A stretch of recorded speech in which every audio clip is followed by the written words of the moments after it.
지난 금요일 뉴욕 외환시장에서 달러엔 환율이 4주 만에 최저치인 155.66엔을 기록했습니다. 미국 뉴욕 연방은행이 레이트 체크를 실시하며 외환 개입 가능성이 제기되었습니다. 일본은행의 금리 동결 결정 이후 엔화가 급등한 그 후인데요. 네, 일단 지금 4주 만에 가장 강력한 엔화 강세 수준으로 시장에서는 미국과 일본 당국의 외환시장 개입 가능성을 둘러싼 긴장감이 고조되고 있습니다. 레이트 체크란 중앙은행이 외환시장 개입에 앞서서 주요 거래 은행들에게 현재 환율 수준을 문의하는 절차로서 실제 개입의 전 단계로 보통 해석됩니다. 네, 다카이치 사나이 총리는 어제 외환시장에 계속되는 엔저에 대해서 투기적 움직임이나 매우 비정상적인 움직임에는 일본 정부로서 취할 조치를 단호히 취할 것이라는 견해를 밝혔는데요. 만약 미국이 레이트 체크를 했다는 사실이 확인된다면 그 영향은 엔화 환율에 그치지 않고 글로벌 금융시장 전체에 매우 큰 영향을 미칠 것이라는 우려가 나오고 있습니다. 잠시 후 자세한 내용 알아보겠습니다. 자, 1월 마지막 주 국내 시장 어떻게 펼쳐질지 국내 주식 정보 받아보실 분들은 카카오톡 채널 머니랩 추가하시기 바랍니다. 또 모든 투자 판단의 책임은 투자자분들께 있다는 점 알려드립니다. 그럼 글로벌 증시 상황부터 정리해 볼까요? 최재현 아나운서 소식 전해주시죠. 그린란드 관세 공포 국면이 어느 정도 마무리되면서 금요일장 뉴욕 증시는 조용한 흐름을 보였습니다. 다만 수면 아래에서는 기업들 간 희비가 크게 엇갈렸는데요. 부진한 인텔 실적의 반도체주는 크게 빠진 가운데 그동안 상대적으로 덜 올랐던 빅테크 기업들은 오르면서 3대 지수는 혼조세로 마감했습니다. 최근 시장 흐름을 보면 지수는 사상 최고치에서 횡보세를 보이고 있는데요. 이 개별 종목은 큰 변동성을 보이면서 확실히 올해 들어선 실적이 있는 기업들만 살아남는 선별 장세가 본격화되고 있는 것으로 보입니다. 그럼 마감 사항 확인해보면 다우지수는 홀로 0.58% 빠졌고요. S&P 500 지수와 나스닥 지수는 각각 0.03%, 0.28% 올랐습니다. 금요일에는 그동안 강세를 보이던 중소형주도 약세를 보이는데요. 러셀 2000 지수는 14거래일 연속 상승세를 끊고 1.82% 하락했습니다. 시총 상위 종목 확인해보면 오랜만에 빅테크 기업들은 크게 웃었습니다. 이번 주 실적 발표를 앞둔 기대감과 그동안 반도체주가 오른 것보다는 덜 올랐다는 평가 속에 저가 매수세가 들어온 영향인데요. 특히 마이크로소프트는 3% 넘게 올랐고요.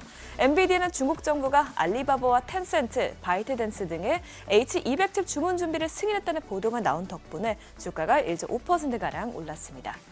또 아마존은 이번 주에 두 번째로 대규모 감원에 나설 것인 소식 속에 비용 절감에 대한 기대감이 커지자 2% 넘게 올라갔습니다. 시총 6위부터도 보면 엔비디아와 AMD 등을 제외한 반도체 기업들은 전반적으로 이 인텔 폭락과 함께 약세를 보였는데요. 브로드컴도 덩달아 1.67% 동반 하락했습니다. 반면에 메타는 이번 주 실적 발표를 앞두고 외과에서 호평이 나온 덕분에 주가가 1.72% 상승했습니다. 또 금요일장에서 화제가 됐던 것은 원자재 시장이었죠. 우선 귀금속 가격이 천정부지로 오르고 있는데요. 금속물은 한 주 동안에만 8% 넘게 오르면서 이제 온체당 5,000달러 돌파를 목전에 두고 있고요. 은선물도 14% 넘게 오르면서 심리적 저항선으로 여겨졌던 100달러 선을 넘었습니다. 국제유가도 크게 급등했는데요. 대이란 공격 가능성이 한 발 물러섰던 미국이 다시 이란에 대형 함대를 파견했다는 소식이 나온 영향입니다. 결국 한 주 동안 WTI 브렌트는 모두 2.7%가량 올라갔고요. 최근 천연가스 선물 가격도 미국의 한파로 생산 차질 우려가 커지면서 한 주 동안 70%가량 오른 점 참고해봐야겠습니다. 국채금리는 그린란드 갈등으로 촉발된 셀 아메리카 흐름이 되돌려지는 흐름을 보였습니다. 10년물 금리는 주간 기준으로 0.06%포인트가량 하락했고요. 2년물 금리 역시 소폭 높아지는 데 그쳤습니다.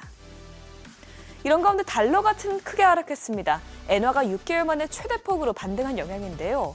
일본 정부의 외환시장 개입 가능성과 뉴욕 연은의 레이트 체크 소식까지 전해지면서 달러 인덱스는 1% 가까이 밀렸습니다. 이렇게 시장이 아직까지 여러 변수들이 많지만 그래도 매크로적으로는 미국 경제의 연착륙을 증명하는 지표들이 계속해서 나오고 있습니다. 1월 미시간대 소비자 심리지수는 52.9에서 56.4로 개선된 것으로 나타났고요. 2주 전에 발표된 예비치보다도 더 높아졌습니다. 또 1년 기대 인플레이션 역시 4.2%에서 4.0%로 하락하면서 1년 만에 가장 낮은 수치를 기록했습니다. S&P 글로벌에서 발표한 PMI 지수는 시장 기대치에 비해서는 못 나오긴 했지만 그래도 서비스업과 제조업 모두 확장 국면을 계속 이어갔습니다. 1월 제조업 PMI는 51.9로 나오면서 2개월 내 최고치를 기록했고요. 서비스 PMI는 52.5로 전달 대비해서 보합세를 나타냈습니다. 이런 가운데 물가 압력은 줄어든 것으로 나타났는데요. 투입 비용 인플레이션이 지난해 4월 이후로 가장 낮은 수준까지 내려왔습니다. 펀더멘털이 받쳐주는 가운데 단기적으로 시장이 추가 상승을 하기 위해서는 기업들이 높은 밸류에이션을 정당화시킬 만한 실적이 나와야 할 것이라고 전문가들은 지적하고 있는데요. 이번 주는 어닝 시즌의 핵심 주간인 만큼 더욱더 주목해서 봐야겠죠. 빅테크 기업 4곳이 실적을 내놓는데 현지 시간 수요일에만 마이크로소프트, 메타, 테슬라가 실적을 공개하고요. 목요일에는 애플이 실적을 공개합니다.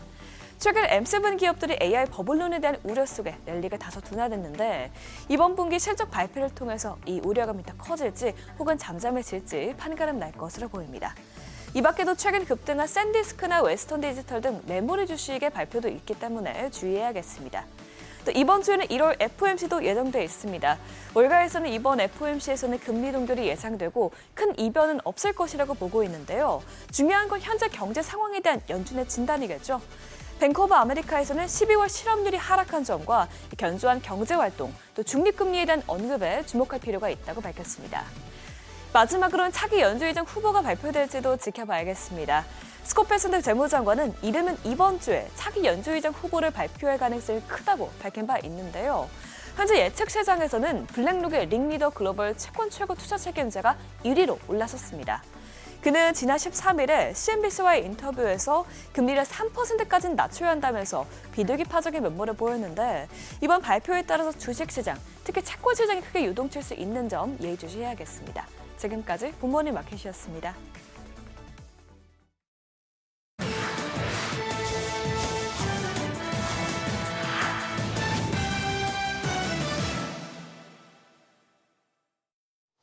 외신이 주목한 주요 이슈들 짚어보겠습니다. 엔비디아의 H100 칩을 두고 중국의 고민이 길어지자 보다 못한 젠슨 헉 CEO가 직접 날아갔습니다. 특히 이번 방문은 중국 정부의 H100 수입 승인이 임박했다는 관측이 나온 가운데 이뤄져 사실상 막바지 조율을 하러 간 것 아니냐는 분석이 나오고 있는데요. 직전 블룸버그는 중국이 그간의 금지령을 걷어내고 알리바바와 텐센트 등 레드테크들에게 해당 칩에 대한 원칙적 구매 승인을 내줬다 보도하기도 했습니다. 홀로 서기를 고집했던 중국이지만 자국 기업들 사이에서 엔비디아 칩을 받지 않으면 미국과의 격차는 더 벌어질 것이다. 볼멘 소리가 나오자 결국 빗장을 푸는 모습인데요. 이를 두고 외신들은 중국이 AI 모델 경쟁의 최전선에 있는 기술 기업들의 요구를 우선시하고 있음을 보여주고 있다. 이례적인 일이다 싶었습니다. 테슬라가 본격적인 로봇 군단 꾸리기에 들어갔습니다. 기계가 기계를 만드는 스마트 팩토리를 구현하기 위해서 휴머노이드 옵티머스를 생산 현장에 전격 배치할 예정인데요. 당장 다음 달부터 오스틴 공장에 견습생으로 들어가 실전 훈련을 시작하기로 했습니다. 옵티머스는 이미 지난 1년간 캘리포니아 프리몬트 공장에서 훈련을 받아왔는데 새로운 거점이 추가되면서 공장 내 실전 배치에 한 걸음 더 다가섰다는 평가가 나오는데요. 최근 다보스 포럼에 깜짝 등장한 머스크도 올해 말이면 옵티머스가 산업 환경에서 더욱 복잡한 임무를 수행하게 되고 내년 말부터는 시중에 판매할 수 있을 것이다 말에 이목을 끌기도 했습니다. 돈줄 마련에 여념없는 오픈 AI 소식도 하나 짚어보죠. 챗 GPT에 광고를 도입하기로 하고 올 하반기 AI로 구동되는 새 하드웨어 기기도 공개하겠다 밝힌 가운데 B2B 기업 고객들을 대상으로 한 사업 진출도 본격화하고 있습니다. 비공개 간담회에서 코딩 도구 코덱스를 비롯해 작업 흐름 자동화 모델 등 모든 요구사항을 충족하는 솔루션을 제공하겠다 밝혔는데요. 줄곧 개인들을 대상으로 한 서비스에 집중해온 터라 인지도는 챙겼지만 정작 실속은 차리지 못했다는 평가를 받고 있는 오픈 AI인데 개발자용 도구에 올인하면서 기업 고객들을 꿰찬 엔스로픽이 빠르게 몸집을 불리자 부랴부랴 시장에 뛰어드는 모습입니다. 오픈AI는 최근 한 달간 관련 사업으로만 연환산 매출액 10억 달러를 추가했고 연말까지 매출의 약 절반이 기업 고객에서 나올 것이다 말하는 등 보다 통 크게 지갑을 열어줄 고객층을 넓히는 데 주력하고 있습니다. 트럼프 행정부가 또 통 크게 베팅했습니다. 자국 히토류 기업인 USA 레어어스에 총 16억 달러, 우리 돈 2조 3천억 원을 쏟아붓기로 했는데요. 역대 최고 금액으로 중국의 히토류 무기화에 적극 대응하고 나선 모습입니다. 미국 정부는 앞서 인텔의 최고 주주 자리를 되찾고 US 스틸로부터는 황금주를 챙기는가 하면 MP 머티리얼즈부터 리튬 아메리카스까지 히토류를 비롯해 반도체 공급망과 국가 안보에 필수적인 핵심 광물을 안방으로 다시 불러들이는 데 집중하고 있습니다. 미국의 대표 완성차 업체죠. 제너럴 모터스와 포드가 미국 당국으로부터 은행 설립 인가를 받았습니다. 새롭게 만들어질 두 은행은 미국 전역에서 자동차 금융 상품을 제공하는 데 집중할 계획인데요. 최근 차량 가격이 높아져 소비자 구매 여력이 줄고 있다는 우려가 큰 만큼 GM과 포드는 낮은 조달 비용을 무기로 더 유리한 대출 조건을 제시할 수 있을 걸로 보입니다. 외신들은 이번 인가가 금융 규제를 완화하려는 트럼프의 친기업 기조를 보여주는 사례라고 짚었는데요. 최근 서클과 리플, 팍소스 등 가상자산 업체 여러 곳에도 은행업 인가를 줬고요. 가상자산과 인공지능 등 혁신업종 고객에게 특화한 은행 에레보 설립도 승인한 바 있습니다. 마지막으로 브레이크가 고장난 은값까지 한번 살펴보죠. 은값이 사상 처음으로 온스당 $100 고지를 돌파했습니다. 선물과 현물 나란히 뛰어넘었는데요. 최근 그린란드를 둘러싼 지정학적 긴장과 곧 수장이 바뀌는 연준의 향후 금리 인하 기대감, 미국의 대규모 재정 적자 등이 가격을 밀어 올리고 있습니다. 은값은 지난 1년 동안에만 200% 넘게 급등했는데 산업 수요까지 몰리면서 가격은 더 크게 뛰고 있고요. 전문가들은 원자재 시장 전반으로 자금이 이동하고 있다면서 연말까지 은값이 온스당 $150도 찍을 수 있다 보는가 하면 JP모건은 고점을 예측하는 게 무의미하다는 의견까지 내놓을 만큼 장밋빛 전망들이 이어지고 있습니다. 지금까지 글로벌 비즈였습니다. 어제장에서 이슈가 있었던 업종 살펴보는 기업 이슈 시간입니다. 스테이블코인 제도화 기대감이 국내 증시에도 영향을 끼치면서 관련주들 급등했습니다. 앞서 이재명 대통령이 주재한 코스피 5000 특별위원회 오찬에서 민병덕 더불어민주당 의원이 디지털 자산을 언급했다는 소식이 전해지자 매수세가 몰렸습니다. 민 의원은 코스닥 3000선 돌파를 위해 디지털 자산을 활용해야 한다며 원화 스테이블코인 사례를 든 것으로 알려졌습니다. 코스닥 상장 기업들이 디지털 자산을 활용할 경우 시장 활성화에 기여할 수 있다는 취지의 제안을 했다는 소식도 전해졌습니다. 해당 소식에 스테이블코인 관련주들 급등했는데요. 헥토파이낸셜부터 다날, 카카오페이까지 상한가로 마무리가 됐고 네이버도 관련주로 묶이면서 8% 오른 26만 6천 원에 장을 마쳤습니다. 이틀 연속 장중 코스피 5,000포인트를 돌파하고 자사주 의무 소각이 담긴 3차 상법 개정 통과 기대감이 커지면서 증권주들이 강세 보였습니다. 증권주는 자사주 보유 비중이 높은 업종으로 자사주 소각을 골자로 한 3차 상법 개정안이 통과될 경우 주주 환원 확대에 따른 수혜가 기대됩니다.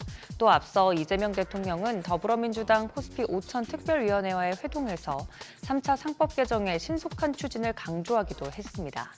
여러 기대감을 안고 증권주들 오른 종목들 살펴보면 미래에셋증권이 16%대 급등, 부국증권도 15% 오르면서 6만 9천 원에 장을 마쳤고요. 다우데이터도 11%, 하나투자증권까지 10% 오르면서 5,440원에 장을 마쳤습니다. 현대건설이 다음 달 MSCI 정기 변경에서 편입될 가능성이 높다는 의견이 나오면서 주가가 강세 보였습니다. 주가는 장중 한때 12만 2천 원까지 오르면서 52주 신고가를 경신하기도 했는데요. 전문가들은 2월 MSCI 정기 변경의 종목 편출입은 이달 16일 이후 10거래일을 기준으로 선정된다며 현대건설은 이달 22일을 제외하고 모든 심사 기준일의 편입 요건을 충족해 편입 가능성을 높음으로 제시한다고 밝혔습니다. 이외에 MSCI 편입 가능성이 거론되고 있는 종목들 살펴보시면 기관들의 순매수가 들어오고 있는 ABL바이오가 10% 급등, 주인공인 현대건설도 5% 오르면서 10만 9,200원의 장을 마쳤고 LG생활건강은 보합, 삼성에피스홀딩스는 0.31% 약세 보였습니다. 잘 나가던 로봇주가 주춤하면서 특히 거래 정지와 폭등을 반복하던 휴림로봇은 가격 제한폭 하단에 근접한 수준까지 고꾸라졌습니다. 앞서 지난 20일 휴림로봇은 단기간 주가가 급등하자 투자 경고 종목으로 지정됐고 한 차례 거래가 정지된 바 있습니다. 이후 거래가 재개되자 주가는 장 초반 23.72% 급등한 26,600원까지 치솟았다가 오후 들어서 그 상승분을 모두 반납했고 15,050원까지 밀리면서 장중 한때 하한가를 기록하기도 했습니다. 최근 로봇 테마에 대한 관심이 이어졌지만 단기간 급등에 따른 차익 실현 매물이 대거 나온 것으로 풀이됩니다. 휴림로봇을 포함한 로봇주들 살펴보시면 휴림로봇은 28%대 급락, 현대모백스도 27%, 유진로봇도 21% 하락했으며 TXR 로보틱스 같은 경우도 14% 하락한 21,050원에 장을 마쳤습니다. 지금까지 기업 이슈 전해드렸습니다.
우리 시장 지난주 마지막 거래일 기분 좋게 마무리했습니다.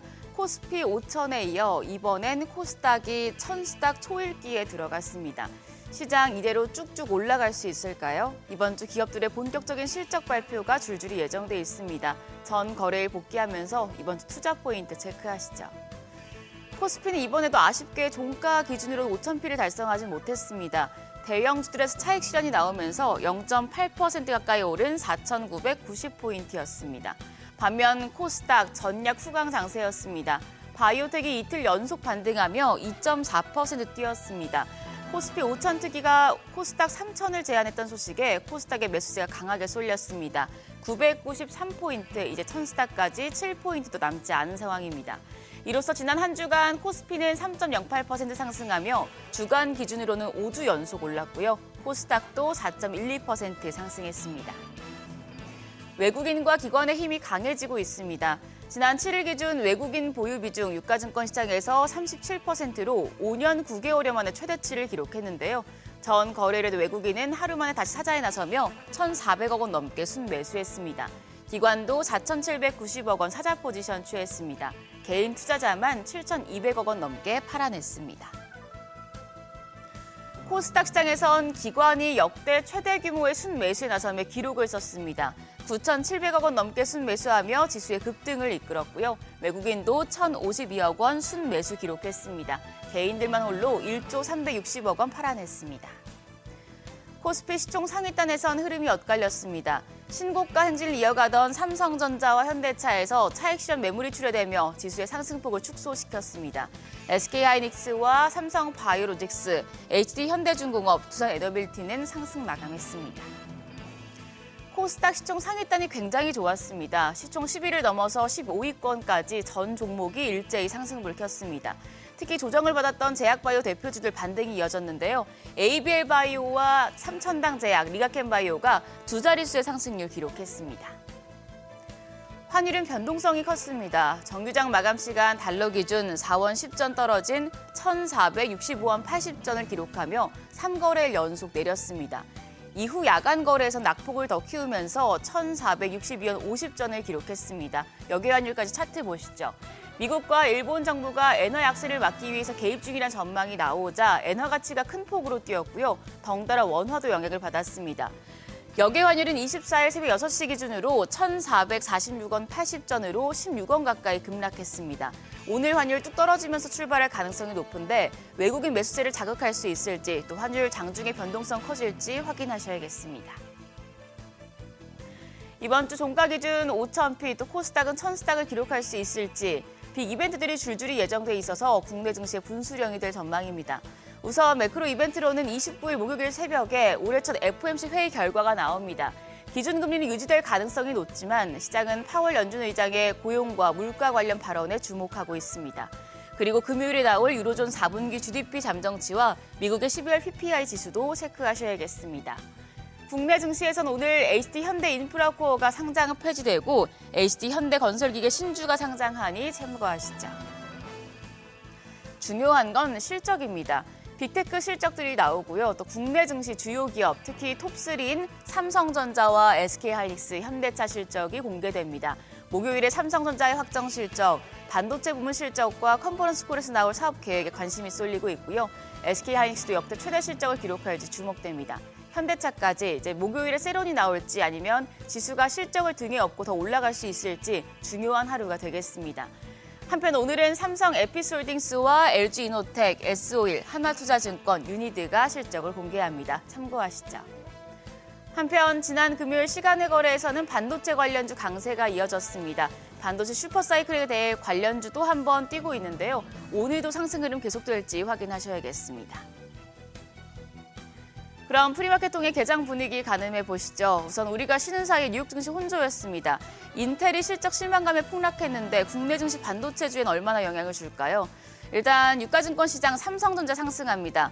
삼성전자는 HBM4를 다음 달 업계 최초로 엔비디아와 AMD에 납품한다는 기사가 보도됐는데요. 이 영향인지 현재 1.8% 강세 보여주고 있습니다. 프리마켓에서 15만 4,900원에 거래되고 있고요.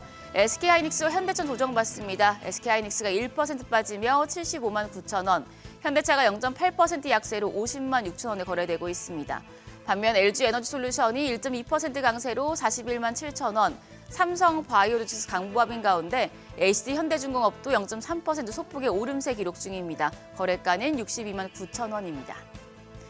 이어서 코스닥 시총 1위부터 6위까지 확인하시죠. 시총 5위의 레인보우 로보틱스 제외하고 나머지 종목들은 강세 이어갑니다.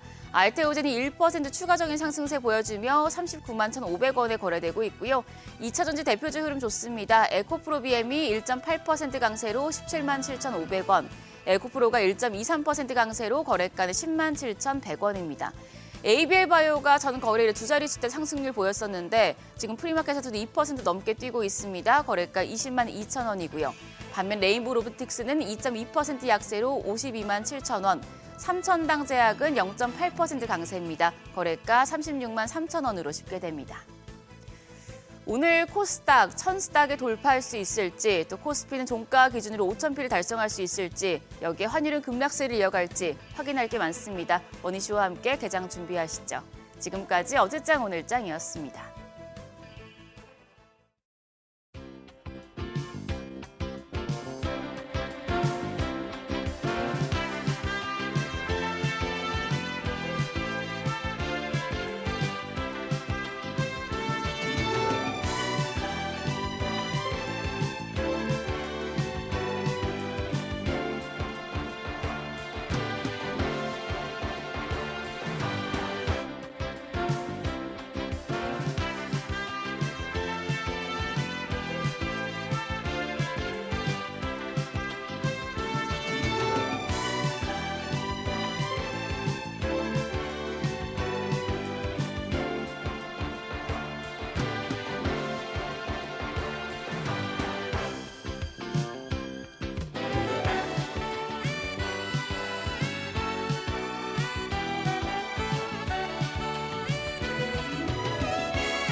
한 주간 외국인가 기관이 가장 많이 순매수한 종목을 살펴보는 투자자 순매수 탑5 시간입니다. 지난주 외국인 투자자들은 하루를 제외하고 모두 매수 우위를 이어가면서 코스피 상승을 이끌었습니다. 최근 유가증권 시장에서 시가총액 기준 외국인 투자자 보유 주식이 차지하는 비중이 5년 9개월 만에 최대를 기록한 것으로 나타났는데요. 반도체와 플랫폼 업종을 중심으로 순매수에 나선 반면에 자동차 관련 대형주는 집중적으로 매도했습니다. 삼성전자, 네이버, SK하이닉스, APR, 카카오가 순위권에 올라와 있습니다. 외국인 순매수 1위 종목은 삼성전자였습니다. 삼성전자는 이틀 연속 15만 전자 달성에 성공했죠. 장기간 이어진 주가 조정 이후 밸류에이션 부담이 완화되면서 외국인 자금이 다시 유입된 것으로 풀이됩니다.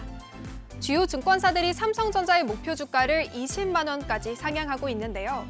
테슬라가 주도하는 AI 생태계에서 삼성전자가 파운드리와 메모리를 동시에 제공하는 핵심 파트너가 될 것이라는 분석이 지난주에 화제였습니다. 이에 삼성전자가 외국인 자금을 끌어모았습니다. 또한 지난주에 발표된 1월 수출입 현황에서 반도체가 압도적인 성장세를 보이기도 했는데요. 반도체 호황이 시작됐다는 사실이 정부 공식 지표로 확인되면서 외국인의 매수가 이어진 것으로 풀이됩니다. 삼성전자가 반도체주로 질주했다면 이번 주 외국인의 순매수 2위 종목은 플랫폼주 네이버였습니다. 네이버가 국내 최대 가상자산 거래소인 업비트 운영사 두나무와의 지분 교환을 구체화하고 있다는 소식이 보도됐습니다.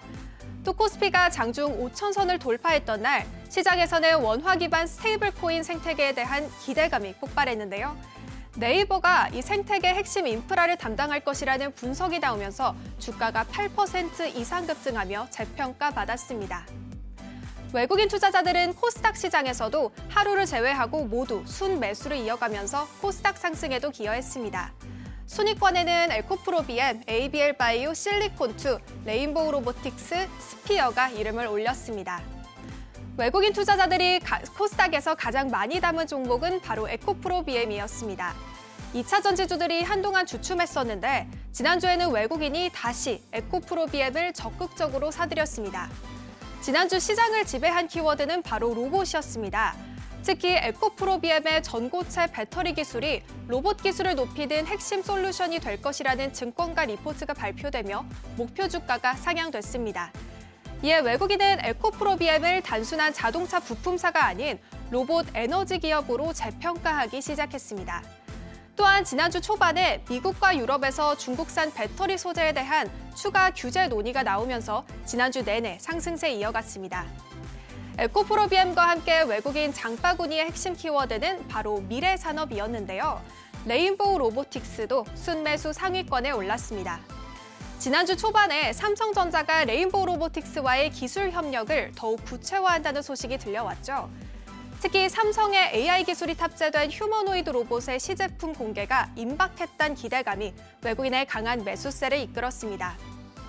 다음으로 기관 투자가들이 순매수한 코스피 종목들도 살펴보시죠. 반도체와 2차 전지, 방산 관련 종목에는 대규모 순매수가 집중된 반면에 조선과 자동차 관련은 순매도 상위에 이름을 올렸습니다. 순위권 보시면 SK하이닉스, 삼성 SDI, 삼성전자 우선주, 포스코홀딩스, 두산이 이름을 올렸습니다. 기관이 선택한 화제 종목은 바로 포스코홀딩스였습니다. 그간 주가가 주춤했던 철강과 2차 전지 대장주를 사들인 건데요. 1월 수출이 편황해서 반도체만큼 눈에 띈 것이 바로 철강이었습니다. 부진을 면치 못하던 철강 수출이 다시 회복사로 돌아서자 기관 투자가들은 포스코홀딩스를 매수하기 시작했습니다. 특히 리튬 가격이 안정화 단계에 접어들었다는 뉴스가 나오면서 포스코홀딩스의 기업 가치가 재부각됐습니다. 마지막으로 기관 투자가들이 선택한 코스닥 종목들도 살펴보시죠. 기관은 로봇과 2차 전지, 일부 바이오 종목을 중심으로 적극적인 순매수에 나섰습니다. 반면에 단기간 급등했던 대형 바이오와 반도체 장비주는 대규모 차익 실현에 나섰는데요. 순위권 보시면 외국인 투자자들과 같이 레인보우 로보틱스와 에코프로비엠을 담았고요. 그 외에는 에코프로, 삼천당제약, 파마리서치가 순위권에 올랐습니다. 파마리서치는 지난주 단 하루를 제외하고 연일 상승 랠리를 펼쳤는데요. 주 초반에 파마리서치의 대표 제품인 리쥬란이 북미와 유럽 시장에서 폭발적인 반응을 얻고 있다는 수출 데이터가 공개됐습니다. 또한 21일과 22일 증권가에서는 파마리서치의 지난해 4분기 실적이 사상 최대치를 기록할 것이라는 분석 리포트가 잇따라 나왔습니다. 특히 영업이익률이 40%를 상회할 것이라는 구체적인 전망이 나오자 기관들이 적극적으로 순매수하며 주가 상승을 이끌었습니다. 지금까지 투자자 순매수 탑5 시간이었습니다.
현재 시각 8시 30분 지나갑니다. 오늘 또 다양한 주식 정보 원하시는 분들은 카카오톡 채널에서 머니를 검색하셔서 친구 추가하시면 됩니다. 이제 어느덧 1월 마지막 주 마지막 주를 앞두고 있는 상황에서 네. 지금 변동성이 좀 커질 수 있다는 얘기도 나오는 게 뭐 앞서 저희 오프닝 때 얘기했던 예. 부분도 있고 또 여기에다가 이번 주 미국에선 주요 기업들 실적 발표, 뭐 마이크로소프트, 테슬라, 애플, 샌디스크까지 또 줄줄이 있잖아요. 네. 또 확인해 가야 될 지표들이 많은 것도 사실이고요. 예, 그러니까요. 지난 주말 사이에서는 네. 아무래도 이 외환 시장에서의 이 큰 변화, 레이트 체크라는 용어가 여기저기서 뭐 뉴스나 시황에서 나옵니다만 네. 이게 이제 통상적으로 중앙은행들이 그 실제 물량 개입하기 전에 한번 시장에 겁주는 단계거든요. 예. 지금 우리 예를 들어 달러엔 시장에 달러엔 좀 우리가 좀 팔려면 레이트 얼마 줄 수 있어 이런 식이죠. 그러면 이게 소위 이제 레이트 체크 이제 딜러들 사이에서 전화 돌리기 시작한다 이건데 네네. 그럼 이제 쫄죠. 예. 쫄고 또 그렇게 해서 훅 떨어지는 걸 보면은 여러 가지를 노리는 겁니다. 그렇게 해서 실제 시장 내에 투기 세력들로 하여금 중앙은행의 개입이 임박했구나 해서 예. 또 달러 매도 공격을 하면서 달러 롱 세력들의 또 손절을 이끌어내기도 하고 뭐 등등인데 미국하고 공조했다는 게 좀 크네요. 미국이 도와줬고 예. 미국 재무부에서 전화를 돌리기 시작했고 뉴욕 연준에서 또 이제 실무를 담당했고 하는데 아침에도 지금 시드니장 열리자마자 또 달러엔 시장은 출렁출렁거립니다. 이거 지금 155엔 공방이 펼쳐지네요. 154엔대까지 밀렸다가 이제 그런 상황인데 우리가 이제 46원까지 떨어졌잖아요. 네네. 1,444원, 46원 여기까지 환율이 훅 떨어졌는데 지금 이제 궁금한 거는 여기에 대해서 니케이는 많이 빠질 것 같은데 우리 시장은 궁금하네요. 그리고 요즘에는 지금, 또 시장 흐름이 워낙 좋다 보니까 지금 이게 이제 시장에 어떤 식으로 영향을 미칠지를 오늘 우리 아시아 장도 보고 미국 장도 봐야 되겠는데 우선 비트코인이 좀 급락하는 걸로 봐서는 뭔가 시장이 이 개입을 갖다가 반긴다기보다는 뭔가 변동성 확대 요인으로 본다는 거고 뉴욕 지수 선물도 뭐 흘러내리고 있고 그런 상황인데 우리야 또 뭐 코스닥 3천이라고 또 이렇게 저 앞에 또 깃발 들고 나가기 시작하니까 쫓아가겠죠. 뭐. 네, 봐야겠죠. 예. 예. 자, 오늘 함께 해주실 분 모셔보겠습니다. IM증권 리서치센터 이상훈 수석 연구위원 함께합니다. 어서 오세요. 예, 어서 오세요, 안녕하십니까. 연구위원님. 예, 네, 안녕하십니까. 의원님. 예. 예. 지금 새해 복 많이 받으세요. 몇 번 하다 보니까 1월이 다 가려고 합니다, 이거.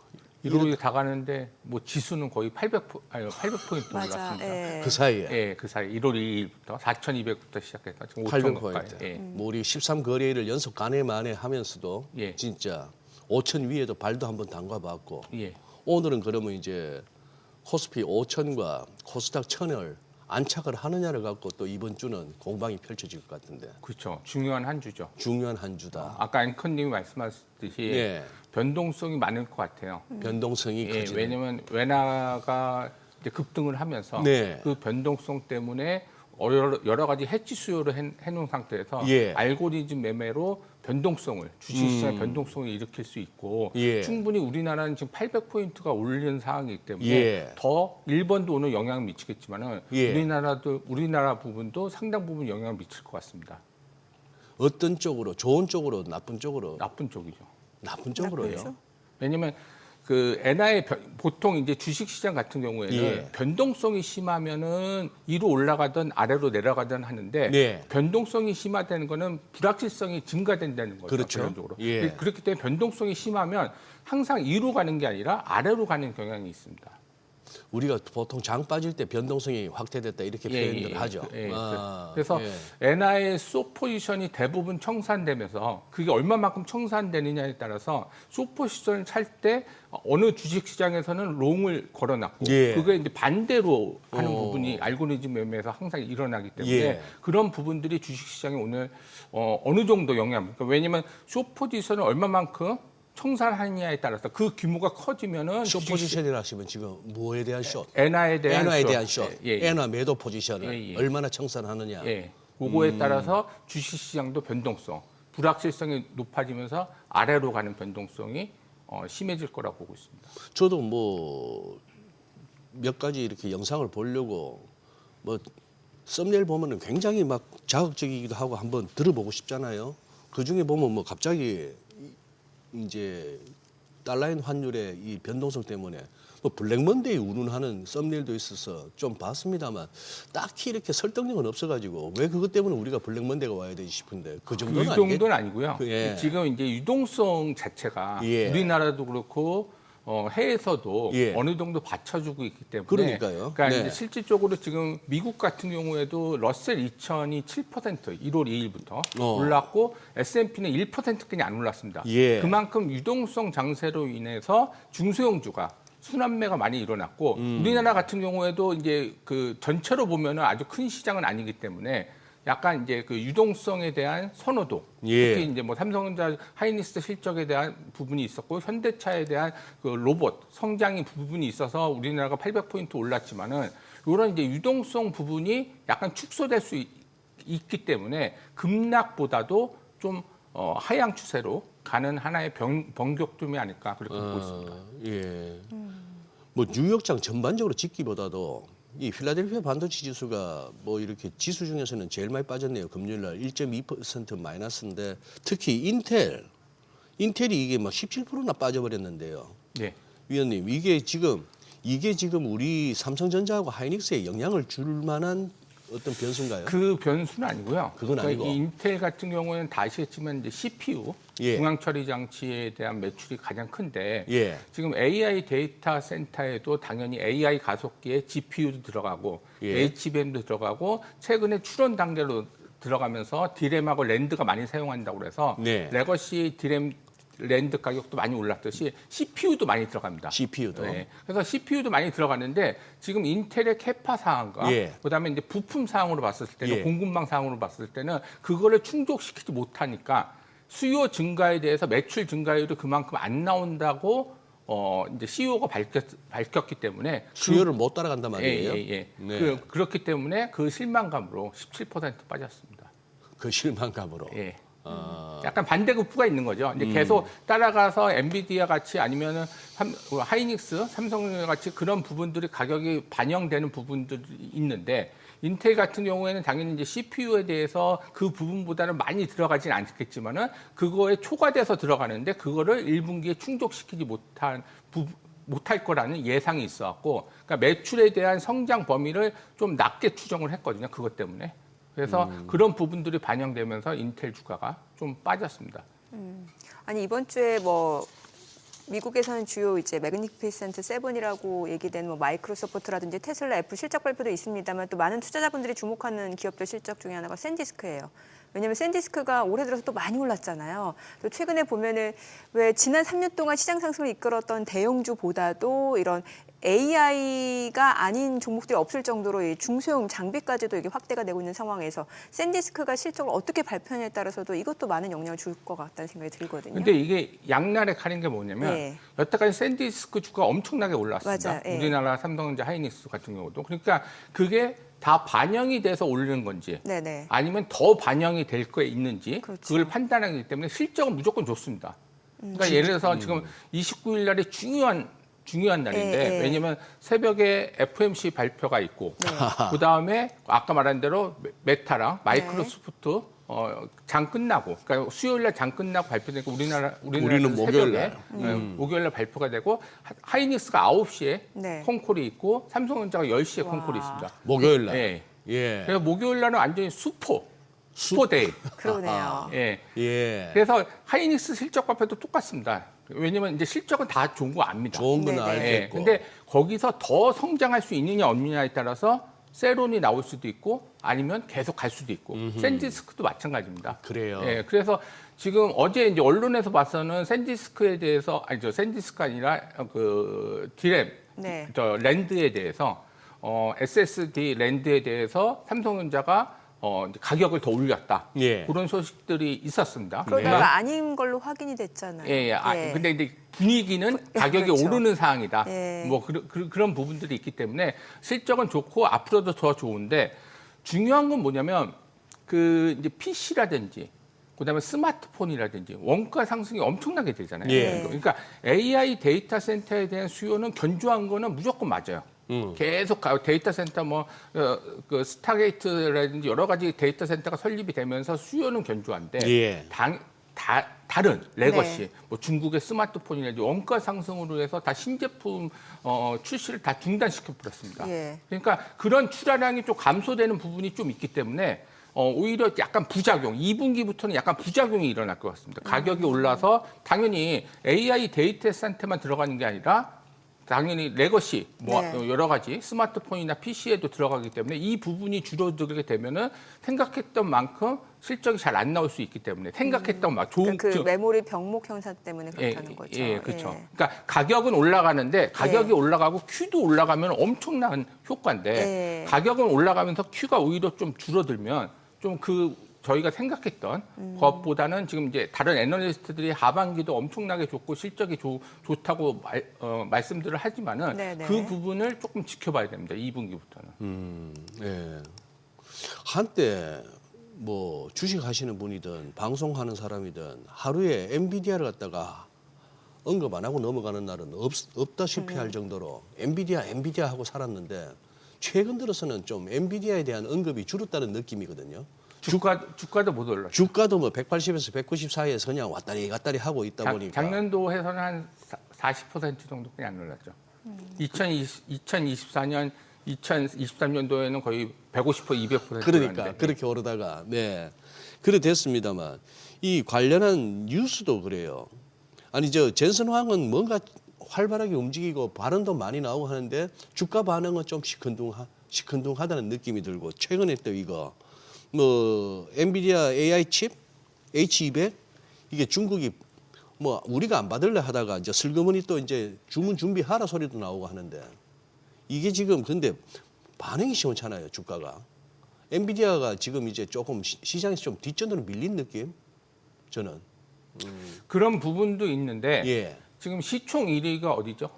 당근 엔비디아죠. 예, 그렇죠. 예. 그만큼 이제 오른 부분이 좀 있는 예. 부분이 있고 지금 매그니피선트 7 같은 경우 예. 올해 아까 말한 대로 목요일 날 예. 마이크로소프트랑 이제 메타 예. 실적 발표하는데 고점 대비 17% 빠졌습니다. 현재. 고점 대비. 작년 현재. 고점 대비. 작년 고점 대비. 그러니까 별로 안 좋은 거죠. 그냥 그나마 엔비디아는 AI의 중심이 있기 때문에 다른 것들은 약간 이제 작년 3분기부터 실적 발표할 때부터 수익성에 대해서 네. 그전에는 투자한다고 그러면 주가가 엄청나게 올랐는데 예. 지금 이제 투자한다고 얼마만큼 투자하느냐에 관심이 없고 수익성에 대해서 자꾸 관심이 있기 때문에 그런 부분이 빠졌는데 엔비디아도 제가 이제 말씀드리는 이제 치고 올라갈 때는 시총에 치고 올라갈 때는 그만큼 이제 부각을 받았는데 예. 이제 시총 1위고 예. 여기서 더 올라가야 되는 부분이 있는데 투자자들은 그 올라가는 증분 부분이 예. 생각했던 것보다는 아까 뭐 중국에 뭐 수출을 하느니 그런 것에서 그 증분 부분이 좀 작아질 수 있기 때문에 예. 좀 주목을 못 받고 있다. 그 대신에 다른 것들 아까 말한 대로 이제 삼성전자 하이닉스가 9월부터 오르기 시작했습니다. 예. 예. 많이 오른 게 예. 그래서 다른 것들 아까 샌디스크도 있고 네. 다른 부분들이 더 부각이 될 수 있다 그렇게 보시면 될 것 같습니다. 그러니까 아무래도 기존에 이제 AI 하면 이제 대형주 위주로 특히 하이퍼스케일러 위주로 이제 그런 AI 관련주라는 인식이 있었던 것 같은데 최근에는 이제 AI 아닌 종목이 없을 정도로 뭐 전력도 마찬가지고 아니면은 그런 좀 중소형주까지도 지금 확산이 되다 보니까 그쪽으로 좀 관심이 좀 쏠리는 것 같다는 생각이 들고 이제 말씀 주신 대로 이제 이번 주 FMC도 있잖아요. 그럼 FMC에서는 어떤 관전 포인트를 저희가 봐야 되는 금리 거예요? 동결이 확실시 되죠. 금리 동결. 예. 왜냐하면은 9월달, 12월달, 12월달 연속해서 금리를 네. 인하했기 때문에 1월달에는 여러 가지 지금 지표도 GDP 지표도 며칠 전에 나왔는데 잘 나왔고 네. 그리고 고용도 그렇게 나쁘지 않습니다. 네. 그렇기 때문에 금리를 또 인하할 그 근거가 부족합니다. 단지 이제 그런 부분들이 있기 때문에 금리는 무조건 동결하는데. 그 FOMC 회의랑 그 파월의 이제 방향성보다는 왜냐면 파월 의장은 5월달에 끝나기 때문에 3월달, 4월달까지도 FOMC를 하지만은 당연히 영향력이 레임덕이죠. 예. 영향력이 없어지겠죠. 그런데 이번 주에 FOMC 의장이 트럼프가 임명한다고 저번에 이제 세계 경제 포럼에서 예. 벤처 재무장관이 밝혔습니다. 예. 그래서 지금 어제는 뭐 여태까지는 이제 캐시 그분이 케빈 케빈 워시. 케빈 워시. 예. 케빈 워시가 부각이 됐었는데 예. 어제 같은 경우에는 링라이더라고 예. 도박 사이트 보면 48%로 치고 올라간 그 블랙록의 채권 CI. 네. 그래서 이 부분이 어떤 식으로 반영이 될지가 핫 이슈입니다. 왜냐하면 FOMC 의장에 따라서 여러 가지 불확실성이 증폭될 수도 있고 아니면은 좀 그런 부분들이 있기 때문에 이 부분에 대해서 조금 좀 주목을 해야 되지 않을까. 탑다운 측면에서는 그게 가장 중요하다고 보시면 될 것 같습니다. 네, 지금 방금 화면에 릭 라이더 뭐 이렇게 릭라이더. 저 나오고 있습니다만 우리가 기존에 알고 있던 연준 의장 이미지하고는 좀 다를 수밖에 없죠. 진짜 파월 같이 이제 요거 월스트리트 출신이니까. 지금 그야말로 뭐 시장에서 뭐 산전수전 공중전 다 겪은 사람이라 봐야 되겠는데 그린스펀 무슨 뭐 옐런 버냉캐하고는 느낌이 다르죠. 그러니까요. 어떻게 이제 트럼프는 금리 인하를 원하고 트럼프 대통령은 그다음에 지금 채권 특히 10년물 국채 금리는 계속 4% 이상에서 있고 그 이유는 다 아시겠지만 이제 미국의 재무부 정책이 계속 발행을 하는 정책이기 때문에 10년물 채권 금리는 올라갈 수밖에 없는데 그걸 어떻게 조화롭게 하는지가 가장 큰 관건이라고 보시면 될 것 같습니다. 네. 국내 증시 쪽 좀 다시 여쭤보고 싶은데 이제 코스피가 이제 5,000선을 지금 중심으로 좀 흐름이 이어지고 있는 상황에서 이제 뭐 코스닥 3,000 얘기까지 나오다 보니까 오늘 일단 프리장만 보더라도 지금 코스닥 쪽으로 약간 수급이 또 옮겨갈 수 있다는 생각도 들게 만드는데 어떻게 보시나요? 그럴 수 있죠. 예. 왜냐하면 800포인트 단기적으로 오를 때 코스닥도 올랐지만은 금요일 날 강하게 올랐고, 맞아요. 그리고 그 작년도에는 이제 코스닥 활성화 정책 한다고 할 때 잠깐 올랐습니다. 그러고는 안 했는데 충분히 그럴 가능성이 있습니다. 왜냐하면 이제 코스피에 집중돼 그리고 지금 그 장세를 1월 2일부터 장세를 주도하는 분들은 당연히 개인들입니다.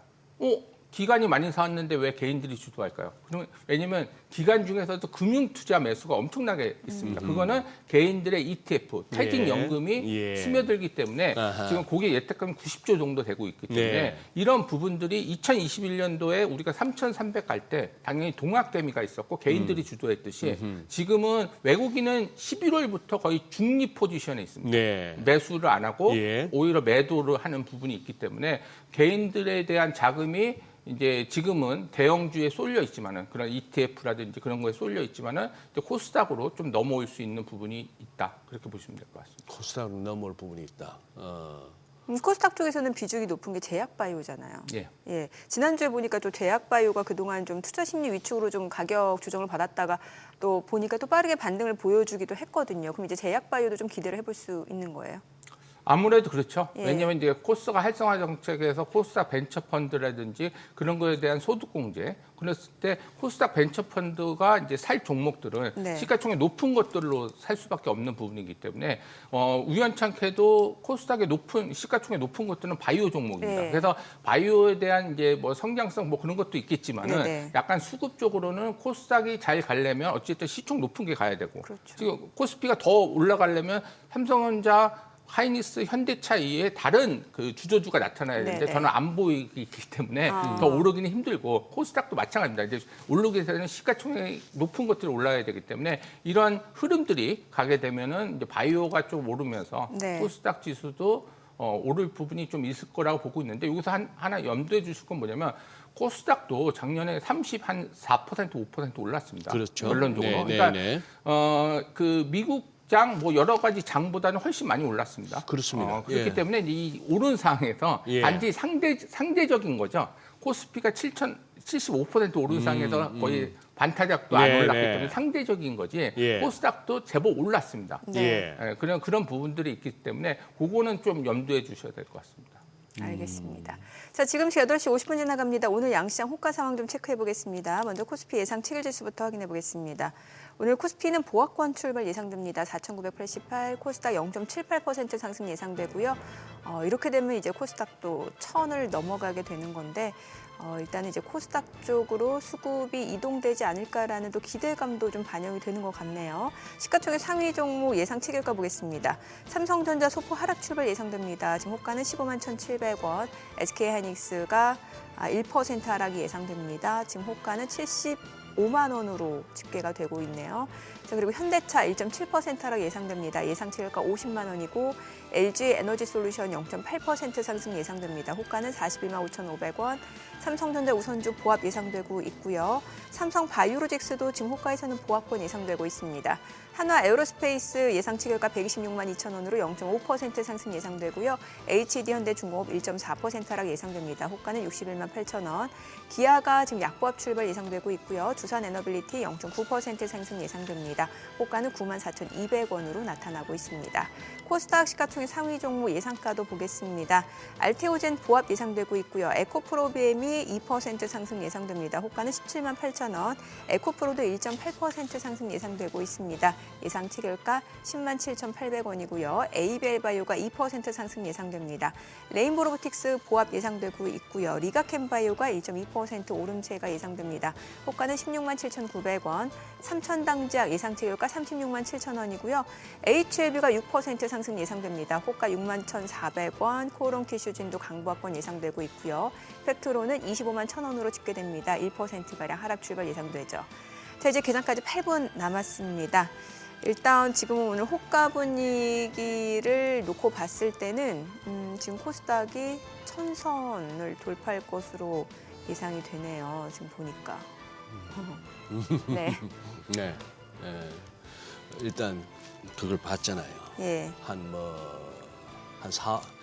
길게는 4, 5년 걸릴 수도 있겠다 싶었던 5천을 갖다가 7개월 만에 네. 오는 걸 봤기 때문에 코스닥 3천이라는 비전, 구호 뭐 이런 것들이 나왔으니까 예. 뭐 우선은 돈은 이제 저쪽으로 이제 몰려가겠죠. 코스닥은 재무제표 보고는 못합니다. 그냥 장부 보지 마시고 그냥 들이대는 게 맞습니다. 이거 뭐 보면은 손 안 나가요. 장부 까보면은 야 이게 어떻게 여기 상장돼 있지 싶은 게 수두룩 뻑뻑한 게 코스닥인데. 네. 예. 그 대책 가운데 부실기업 신속 퇴출이라는 그것도 어떤 그 내용도 있었습니다만 코스닥 육성 방안 중에 그 부분도 어떻게 돼 가는지 좀 봐야 되는데 그냥 5천, 3천 가는 게 좋은데 가면서 갔다가 자빠지는 상황이 아닌 진짜 제대로 5천 이상, 3천 이상을 유지할 수 있는 그런 쪽으로 가는 계기를 삼으면 좋겠죠. 그런 상황입니다. 그런데 오늘은 뚜껑 열어봐야 될 것 같습니다. 지금 뭐 채권 시장도 뭐 이렇게 10년 국채 선물이 뭐 지금 뭐 원빅도 상승할 수 있는 즉 채권 매수가 들어온다는 얘기죠. 지금 이제 일본하고 미국이 한꺼번에 움직였으니까 이건 보통 일이 아니다. 네. 환율도 이제 어느 정도 변곡점이다. 그리고 뭐 국채 수익률 급등, 즉 소위 말하는 채권 가격 하락도 대충 끝났다라고 보는 그런 트레이더들의 움직임이 오늘 아주 활발하게 펼쳐질 것 같습니다. 그 와중에 외환시장하고 채권시장은 딜러들 거래하기 참 편한데 주식 이렇게 트레이딩 하시는 분들은 그거 할 것 같아요. 오늘 이게 재료가 어떻게 되는 거지 싶어서 한 뚜껑 열어봐야 될 것 같아요. 네. 네, 그렇습니다. 어찌됐건 변동성 확대는 염두에 둬야 된다라는 변동성 거고. 확대되고 진짜 코스피에서 빠져나온 돈들이 코스닥으로 얼마나 넘어갈 수 있는가 하는 부분하고 그게 또 관건이네요. 이런다고 또 코스닥 올린다고 코스피 빼면 욕먹는데 뒤늦게 또 코스피 들어가신 분들이 얼마나 많아요. 그러니까 코스피에서 코스닥으로 자금이 이동하기보다는 사실 이제 대기 자금이 코스닥으로 대기 자금이 들어가는 게 코스닥으로 가장 들어가는 그런 식으로 그리고 바라는 환율이 시나리오죠. 예, 환율이 진짜 외국인들 수급에 영향을 줄 수 있을지 이게 또 관전 포인트 같습니다. 네. 최근에 보면은 국내 증시 굉장히 순환매가 빠르잖아요. 네. 예, 뭐 지금 그 CS에서 이제 피지컬 AI 뭐 로봇 해가지고 현대차 그룹주들이 막 움직이다가 지난주 후반으로 좀 차익 실현 물량이 나오고 있는 상황에서 다시 이제 2차 전지 ESS 쪽으로 움직임이 이어지고 있는데 어떻게 보세요? 앞으로가 좀 중요할 것 같습니다. 어느 쪽이 더 시장을 좀 이끌 주도주라고 보시나요? 그런데 2차 전지 예. 같은 경우에는 지금 실적이 계속 안 좋았죠. 예. 2024년도에 실적의 기대감으로 엄청나게 오르고 2024년, 2025년도에 계속 안 좋은 흐름이 되고 있는데 최근에는 이제 ESS가 좀 살아나고 있다. 네네. 그래서 조금 반등을 하는데 그 포지션이 아직까지는 크지 않기 때문에 그 업체들마다 예. 그리고 아까 뭐 전고체 네. 뭐 좀 말씀하셨는데 당연히 로봇에는 이제 전고체 배터리가 들어갈 거고 아직은 개발의 완료 단계는 아니지만은 뭐 2027년, 2028년부터는 로봇도 좀 대중화되면서 전고체가 많이 들어갈 수 있다라는 기대감이 있는데 지금 이 부분이 처음부터 출발이 해서 올라가면은 좀 많이 오를 텐데 네. 지금 현대차가 이런 이제 아틀라스 로봇이라든지 그런 걸로 엄청나게 올랐습니다. 그렇게 해서 그런 부분들이 지금 뭐 지수도 지금 약간 고점에 있는 것 같고 그런 부분들이 반영이 되기 때문에 2차전지로 당연히 좀 이전을 하겠지만은 그 지속성 측면에서는 약간 의문. 단기적으로는 조금 갈 수는 있겠지만은 예. 지속성 측면에서 그 성장이 이쪽 부분에 어느 정도 거의 8분 능선을 넘는 상황에서 예. 2차전지가 처음부터 같이 갔었으면은 지속성이 있었을 텐데 예. 지금 그 부분에 대해서는 약간 퀘스천 마크다 이렇게 보시면 될 것 같습니다. 이 의원님 지금 현대차 그룹주들 어떻게 보세요? 현대차나 모비스, 글로비스 할 것 없이 요거 오늘 이게 지금 만약에 하락이 나오면 그냥 보통 하락이 아니고 좀 많이 빠질 수 있는 그림인데. 그럴 수 있죠. 왜냐하면 삼성전자 하이닉스 같은 경우는 실적이 뒷받침돼서 올라갔기 때문에 네. 그 하락이 나오더라도 하락폭은 적을 수 있는데 최근에 너무 많이 올라서 예. 그거 근데 현대차 같은 경우에는 실적이 뒷받침해 주는 게 아니라 왜냐하면 전년 동기 대비 많이 드러나는 건 아니거든요, 실적이. 예. 그러니까 삼성전자 하이닉스는 전년 동기 대비 엄청나게 수출이 잘 돼서 네. 아시겠지만 수출 데이터 나오면서 1월 20날 나온 것도 반도체가 엄청나게 상승했습니다. 예. 그리고 자동차는 조금 상승했기 때문에 그런 실적이 뒷받침해 준 것보다도 CES에서 아틀라스 로봇이라는 그런 성장성이 부각됐기 때문에 성장성이 부각됐었을 때 이 부분이 조금 거품이 꺼지게 되면 하락폭이 큽니다. 결론적으로 옛날에 2021년도에 우리가 3,000 올라갈 때 3,300 올라갈 때 현대차나 LG전자들이 많이 올랐습니다. 왜냐하면 애플카를 만든다고. 애플카. 네, 그랬죠. 그래서 네, 그런 네. 것도 다 성장성이잖아요, 결론적으로. 그래서 이런 부분들도 좀 현대차나 현대모비스나 이런 부분들도 그동안 많이 올랐기 때문에 좀 조심을 해야 된다. 왜냐하면 그 실적에 대한 기대감으로 오는 것보다는 약간 밸류에이션, 성장에 대한 기대감인데 지금 바로 앞에 성장이 다가오는 건 아니기 때문에 그런 부분들에 대해서는 오늘부터는 좀 조심해야 된다. 그렇게 보시면 될 것 같습니다. 근데 워낙에 추세가 세긴 세네요. 네. 전부 이렇게 이격이 커서 좀 그거 한데 이 장을 갖다가 뭐 평상시와 좀 다른 그런 장으로 본다면은 진짜 한번 번쩍 한번 들어 올리면서 밸류 자체를 갖다 재평가하는 장으로 본다면은 이게 지금 짧게 여기서 뭐랄까 차익 실현은 몰라도 여기서 예를 들어 뭐 숏으로 들이대는 거는 좀 위험해 보인다. 그 부분이 있는데 이제 하락폭은 다른 삼성전자 하이닉스보다는 크겠죠. 만약에 조정을 받는다면 조정을 받는다면. 이제 근데 지금 워낙 제가 이제 말씀드리고 싶은 거는 이제 약간 버블이 꺼지고 그러려면은 긴축이 와야 돼요. 그렇겠죠. 항상 그렇겠죠. 왜냐면 맞아요. 유동성에 대한 긴축이 왔었을 때는 예. 갑자기 우리가 잘 되고 있는데 긴축이 왔었을 때 바로 꺼지는 거거든요. 예. 근데 아직 긴축의 조짐은 안 보이기 때문에 밸류에이션이 부담이 되는데도 불구하고 하락폭에 대해서는 큰 급락은 없을 거다. 그렇지만 오늘은 좀 엔화에 대한 그런 포지션이 있기 때문에 거기에 대한 변동성은 좀 있을 것 같다. 그렇게 보시면 될 것 같습니다. 그래서 지금 긴축이 일어나지 않을 때까지는 뭐 한 3, 4월 때까지는 급락은 없겠죠. 그렇지만 또 올라가기도 좀 부담스러운 부분이 있고 네. 그래서 그런 부분들에 대기 때문에 약간 박스권으로 좀 움직일 거라고 보고 있습니다. 네. 또 지금 보니까 뭐 토큰증권 법제화 얘기 나오면서 지금 관련주들 전자결제 관련주들까지 들썩이는데 이건 어떻게 봐야 돼요? 그 법안이 통과됐어요. STO라고. 예. 그래서 시큐리티 토큰 오퍼라고 그래서 여태까지는 이제 실물 자산에 대해서 유가 죄송한데 증권을 제가 반영하는데 질문을 드렸는데 이거 답변을 개장하고 좀 들어보겠습니다. 예, 개장. 저는 국내 증시로 확인해보자 개장합니다.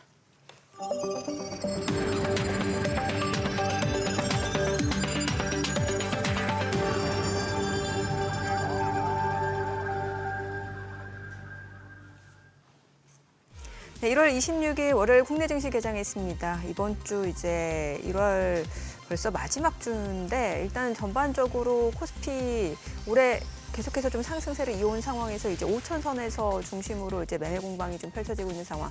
또 코스닥도 기대감이 더해지고 있고 이 가운데 이번 주는 변동성이 클 수 있는 여러 가지 좀 포인트들이 많다라는 말씀을 드렸습니다. 일단 종목 간 순환매도 굉장히 좀 빠르게 진행되고 있는 모습이고요. 오늘 양시장 출발 지수 좀 보겠습니다. 코스피가 강보합권으로 4,997, 코스닥은 지금 1,003, 10포인트 이상 올라갑니다. 1% 상승으로 1,004. 자, 오늘 양시장 지금 상승 출발이고 코스피도 5천선을 넘어섭니다. 다시 한번 5,003, 1,004. 자, 시가총액 상위 종목 시초가 보겠습니다. 삼성전자가 지금 1.7% 올라갑니다. 15만 4,900원. 그리고 SK하이닉스는 1.9% 떨어집니다. 75만 2천 원. 현대차가 1.7% 하락합니다. 50만 1천 원이고요. LG에너지솔루션은 0.7% 상승합니다. 41만 5천 원. 삼성전자 우선주가 소폭 올라갑니다. 11만 1,600원. 그리고 삼성바이오로직스가 0.7% 올라갑니다. 지금 삼성바이오로직스 같은 경우 181만 6천 원. 그리고 HD현대중공업이 좀 떨어집니다. 62만 4천 원. 한화에어로스페이스가 1% 상승합니다. 126만 9천 원이고요. 기아가 1% 떨어집니다. 15만 7천 원. 두산에너빌리티 소폭 오름세입니다. 9만 3,500원. 자, 지금 보시다시피 4년 만에 지금 코스닥은 1,000선을 넘어서고 있는 상황이네요. 코스닥 시가총액 상위 종목 시초가도 보겠습니다. 알테오젠이 1.68% 상승합니다. 지금 지난주 금요일부터 이제 반등을 좀 보여줬는데 39만 4천 원으로 2거래일 연속 상승세 이어지고 있고요. 에코프로비엠도 2.9% 올라갑니다. 17만 9,500원. 에코프로도 2.5% 상승합니다. 10만 8,600원. 에이벨바이오도 4.8% 올라갑니다. 20만 7천 원이고요. 레인보로보틱스가 1.3% 상승합니다. 54만 5천 원. 그리고 미가캠바이오가 3.6% 강세입니다. 17만 1,700원. 코롱티슈진도 4% 올라갑니다. HLB가 10% 급등하네요. 6만 3,800원이고 삼천당제약은 36만 8천 원으로 2% 오름세, 펩트론이 25만 7천 원으로 1% 상승 흐름 보여주고 있습니다. 자, 오늘 시장에서 특징을 보여주고 있는 섹터 종목들 좀 체크를 해보도록 하겠습니다. 오늘 양시장 5,006, 1,011. 자, 이 가운데 이제 STO 법제화 이 부분 때문에 지난 금요일에도 이제 관련 종목들 강세가 이어졌었는데요. 오늘 스테이블 코인 관련주들, 애플페이 관련주, 화폐 관련주 다 좋습니다. 지금 미투온이 13% 급등합니다. 4,760원. 그리고 헥터 파이낸셜도 10% 급등하고 있는 모습이고요. 핑거도 2% 상승세고 다날 11% 급등합니다. 9,910원이고요. 카카오페이가 13% 급등합니다. 7만 7천 원을 넘어서고 있는 상황이고 뱅크웨어 글로벌도 8.6% 강세 흐름 이어지고 있고요. NHN KCP가 7% 강세입니다. 19,770원. 그리고 더즌도 6% 강세고 지금 보시다시피 헥터 파이낸셜 10% 급등하고 있는 모습이고 위메이드도 6.4% 올라가고 쿠콘, 사토시홀딩스 다 오름세 이어지고 있습니다. 네이버까지도 올라갑니다. 자, 그리고 이렇게 이제 스테이블 코인 관련주들도 지금 흐름이 좋은 상황에서 그 밖에는 보험주 쪽에서는 지금 생명보험주 쪽 이제 하나생명이 9% 급등을 하네요. 3,775원, 미래에셋생명이 3.6% 상승 9,410원 선이고요. 삼성생명도 1.2% 올라갑니다. 현대해상, 동양생명도 2% 이상 올라가고요. 흥국화재 5% 강세입니다. 지금 생명보험뿐만 아니라 손해보험까지도 지금 강세 흐름 이어집니다. 보험주들도 흐름이 좋고요. 또 2차 전지, 리튬 쪽도 좋습니다. 자, 2차 전지 쪽에서는 소재 부품 쪽에서 이제 나노신 소재가 12% 급등을 하고 있고요. 지금 유일 에너테크 이제 리튬 쪽, 하이드로 리튬, 미래나노텍, 강원에너지, 미래산업 다 좋습니다. 세노텍도 14% 급등 중이고 대주전자재료, 신성ST 다 올라갑니다. 오늘 2차 전지 쪽 좋네요. 애경케미칼, 삼성 SDI, 나인테크, LG에너지솔루션 다 좋습니다. 수급 상황 좀 체크를 해보도록 하겠습니다. 오늘 유가증권 시장에서는 개인 투자자가 1,403억 원 순매수를 보여주고 있고요.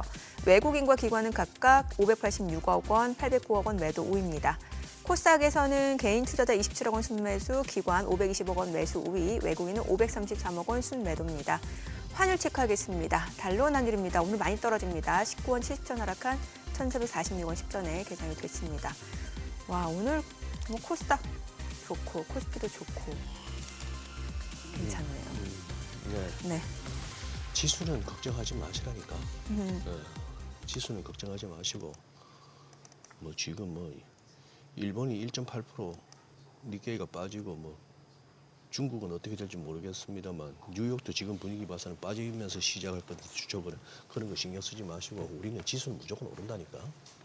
한국은 무리해야지 즐기셔야죠. 지수만 뭐가 가고 뭐가 빠질지는 진짜 모르겠네. 근데 바이오 다 가죠 어지간하면. 네, 워낙 최근에 조금 이제 알테오젠을 비롯해서 좀 바이오주 쪽에서 투자 심리가 좀 위축이 됐었다가 지난주 이제 금요일부터 네. 약간씩 또 이제 좀 매수세가 유입이 되더라고요. 그러니까요. 예, 오늘 뭐 바이오하고 이제 2차 전지, 뭐 전고체, 리튬, 미천지 소재 다 좋습니다. 예. 환율은 46원 10전에 개장하고 나서 지금 49원 90전까지 금방 반등이 나왔는데 또 살짝 파란 대로 밀리고 이제는 또 1,450원이 또 공방이 되는구나. 와. 예.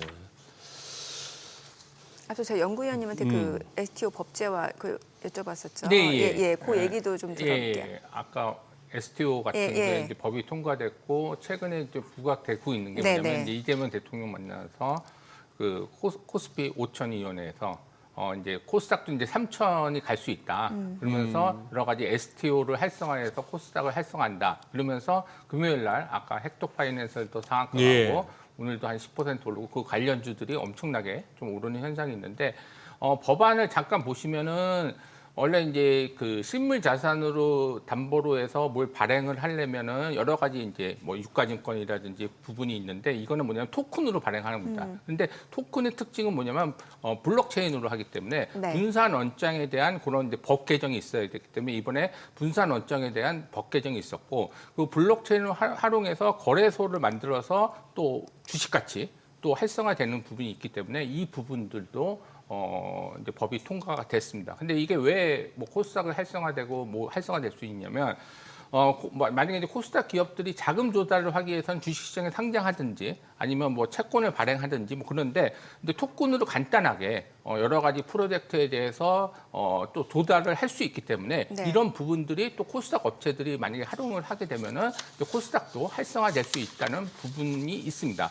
근데 아직 조금 걸음마 단계고 여러 가지 뭐 제도가 만들어졌는데도 불구하고 지금 알트코인이라든지 그런 것들이 아주 이제 그 못 가고 있기 때문에 그런 부분들이 조금 제도가 안정화될 때까지는 물론 주가는 선반영하는 거 있지만은 네. 이런 부분들을 조금 지켜봐야 되는 거고 여러 가지 이제 거래소의 허가라든지 좀 약간 잡음이 일어나고 있는데 그런 부분들에 대해서 조금 좀 지켜봐야 된다. 그래서 단기적으로는 코스닥이 활성화돼서 아까 이제 시가총액 높은 거 위주로 가겠지만은 이런 부분들은 이제 거론에 따라서 그 부분에서 거론되면서 부각되고 있기 때문에 이게 뭐 실질적으로 코스닥을 활성화되는 정책이라고는 보지 않습니다. 제가 봤을 때는 네네. 뭐 그런 관점에서 생각은 했지만은 그래서 그런 부분들은 좀 조심을 해야 된다. 그렇게 보시면 될 것 같습니다.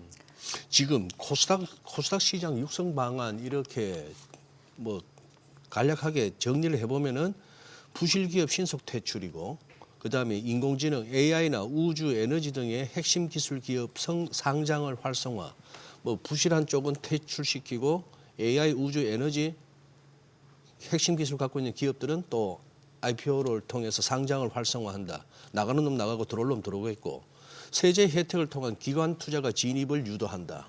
뭐 알아듣겠는데 이제 디지털 자산, 연기금, 국민성장펀드 등을 활용한 자본 유입, 연기금과 국민성장펀드 등을 통해서 돈이 들어오게 하겠다는 걸 알겠는데 요 디지털 자산 부분이 저는 제일 궁금하더라고요. 네, 아까 말한 대로 아까 말씀하신 코스닥 기업이 자금 조달할 때 항공업체예요. 글쎄요. 그러면 예를 들어서 뭐 채권을 발행하는지 우선 이제 또 성장이 예. 안 되니까 은행에서 빌려주지 예. 않는데 이제 토큰을 발행해서 그 기업이. 자금 조달을 할 수 있는 거죠. 어느 뭐 항공기 제작이 있다. 예. 그러면 아니 뭐 조선을 제작한다. 예. 그러면 거기에 대해서 토큰을 발행하는 거죠. 토큰을. 그래서 자금 조달이 활성화되면은 그 자금 조달로 인해서 생산을 하고 예. 그리고 코스닥 기업도 이제 실적이 나면서 더 갈 수 있다. 그런 깊은 뜻이 있는데 예. 이제 거기 그러니까 저는 이제 그런 의미로 받아들였는데 예. 발표는 조금 뭐 이런 것들이 하면은 코스닥 기업이 연관된 종목들이 옛날에는 게임주 뭐 그런 것들이 많이 올랐거든요. 예. 토큰의 활성화 뭐 그런 경제 활성화. 네. 그래서 제가 보는 관점은 그거였는데 여기서 이제 발표한 관점은 뭐 여기서 뭐 게임주라든지 그런 것들이 그런 토큰에 대해서 활성화되고 토큰 경제를 할 수 있기 때문에 오히려 코스닥 기업한테는 뭐 좋을 수 있다. 뭐 그런 의미인 것 같아요. 그래도. 네. 보내드리기 전에 금, 은 가격 좀 여쭤볼게요. 지금 금 가격 $5,000 넘어섰고 은 가격도 마찬가지고요. 앞으로 어떻게 보세요? 지금은 약간 이제 대체 자산에 대한 활용성의 증가예요. 예. 결론적으로 금 같은 경우 예. 특히 뭐 은도 마찬가지겠지만 네, 왜냐면 아까 이제 10년물 국채 금리가 원래는 예. 안전자산의 대표 예. 명사인데 지금 거의 똥값이죠. 결론적으로. 그렇기 때문에 금에 대해서 그리고 예. 달러에 대한 그 위상이 많이 약해졌습니다. 네. 그래서 2025년 1월부터 트럼프 대통령이 취임해서부터 금의 수요는 엄청나게 증가됐습니다. 이게 금이 뭐 위험자산이니 그런 것들은 옛날에는 그런 것 따라 움직였지만은 네. 지금은 대체 자산에 대한 활용성 그거에 일어났기 때문에 지금 이런 분위기가 계속 가는 상태에서는 오를 수밖에 없는 부분이라고 보시면 될 것 같고 다시 뭐 달러가 다시 강세로 된다든지 그러면은 모르겠지만은 지금 분위기는 달러 이상은 계속 떨어질 수밖에 없기 때문에 금은 더 부각이 될 수밖에 없다 그렇게 보시면 될 것 같습니다. 알겠습니다. 오늘 예. 내용 여기까지 듣겠습니다. 잘 들었습니다. 예, 고맙습니다.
이 시각 시황입니다. 국내 증시 오늘 한 주의 시작이 좋습니다. 양대 지수 모두 올라갑니다. 투자자들이 바래왔던 숫자죠. 5,000피 그리고 1,000스 딱 돌파했습니다. 코스피가 0.5% 오르면서 5,015포인트, 코스닥도 단숨에 1,000포인트를 넘습니다. 1.77% 상승하면서 1,011포인트에서 움직임 보여주고 있습니다.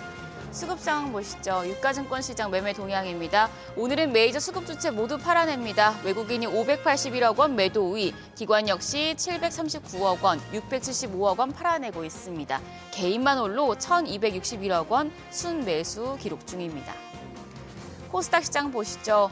코스닥 시장 오늘도 기관이 강한 사자세를 보여주고 있습니다. 전 거래일에 역대 최대 규모의 순매수 기록했었는데 오늘도 1,125억 원 매수 우위 보여주고 있고요.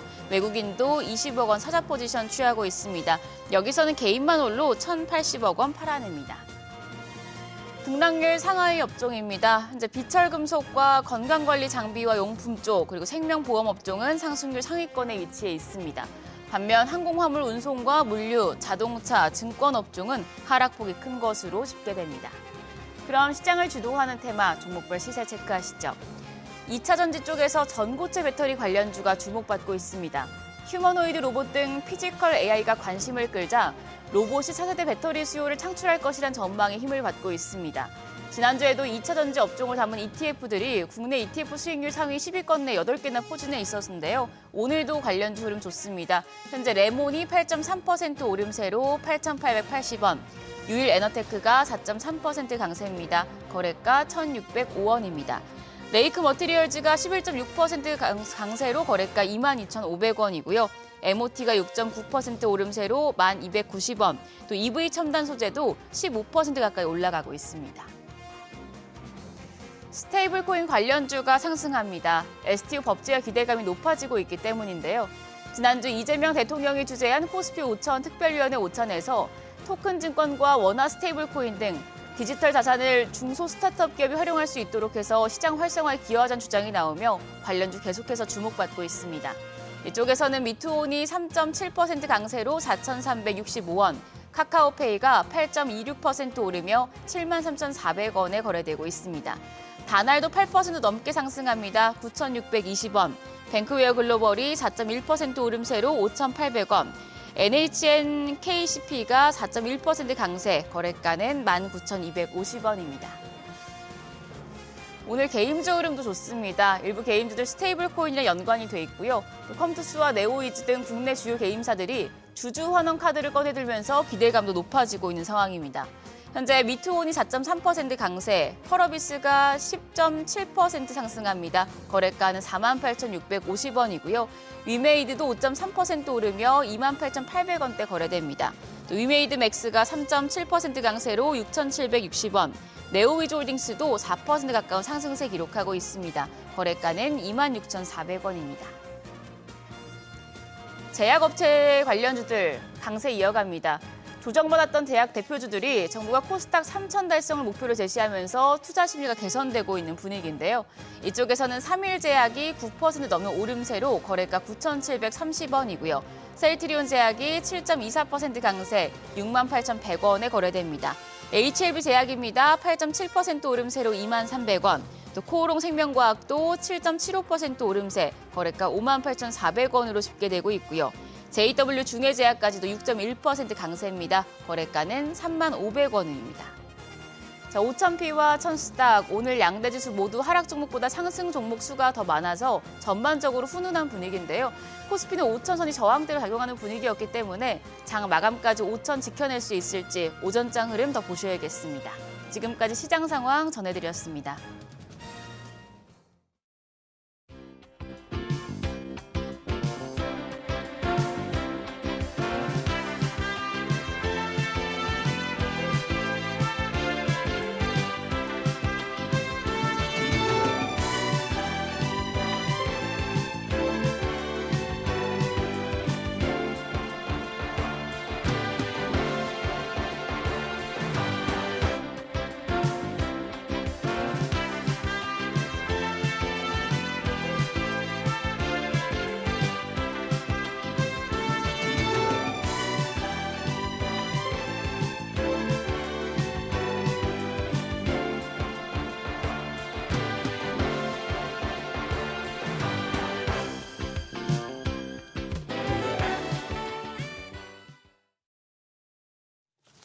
오늘 국내 증시 개장 상황 주목해볼 산업 리포트까지 알아보겠습니다. 네, 그로스 리서치 한영희 수석연구원 나와 계십니다. 어서 오세요. 안녕하십니까. 예, 한영원님 일단 우리 시장 코멘트 한번. 그냥 미국이나 일본이나 뭐 주변 눈치 볼 거 없는 거죠 지금 이거 그냥 계속 네. 계속 고라고. 고냐고. 근데 이번 주는 사실 변동성이 상당히 좀 클 것으로 예상하고 있는데, 그러니까 일단은 오늘 나오는 거, 그 월요일 날 나오는 게 캐나다에 대한 100% 관세 위협에 대한 시장 반응이 있고, 그다음에 셧다운 가능성에 대한 부분들이 있고, 그다음에 현지 시간으로 이제 화요일 같은 경우는 뭐 소비자 신뢰 지수 발표를 하고, 그다음에 페드 기준금리랑 기자회견이 있고, 그다음에 수요일 날 또 중요한 게 빅테크 실적 발표 있잖아요. 그렇죠. MS라든지 메타, 테슬라 실적 발표 있고, 목요일 또 애플 실적 발표가 있고요. 그래서 상당히 좀 변동성은 되게 클 것으로 예상은 하고 있습니다. 근데 지금 최근에 굉장히 많이 올라갔던 로봇 같은 경우는 오늘 휴림 로봇을 중심으로 이제 뉴로메카라든지 몇 배, 뭐 5배, 6배는 우습게 올라갔잖아요. 그래요. 그래서 그런 차익 실현 매물들이 나오고 있고, 그다음에 오히려 코스닥에서는 지금 3천 시대를 열겠다라는 정부의 드라이브로 인해 가지고 지금 그러면은 지금 코스닥에서 가장 큰 비중을 차지하는 것 중에 하나가 이제 바이오 섹터다 보니까 지금 알테오젠은 일단은 조금 로열티에 대한 2% 부분들이 머크에서 나오다 보니까 충격이 있었고 그 이외에는 사실 큰 문제들은 아니었거든요. 왜 그러냐면 이게 알테오젠 개발의 문제지 그러면은 다른 쪽까지 번질 수 있는 가능성이 있느냐라고 봤을 때는 사실 좀 제한적이라고 저는 생각을 하거든요. 왜냐하면 섹터도 다르고 하다 보니까.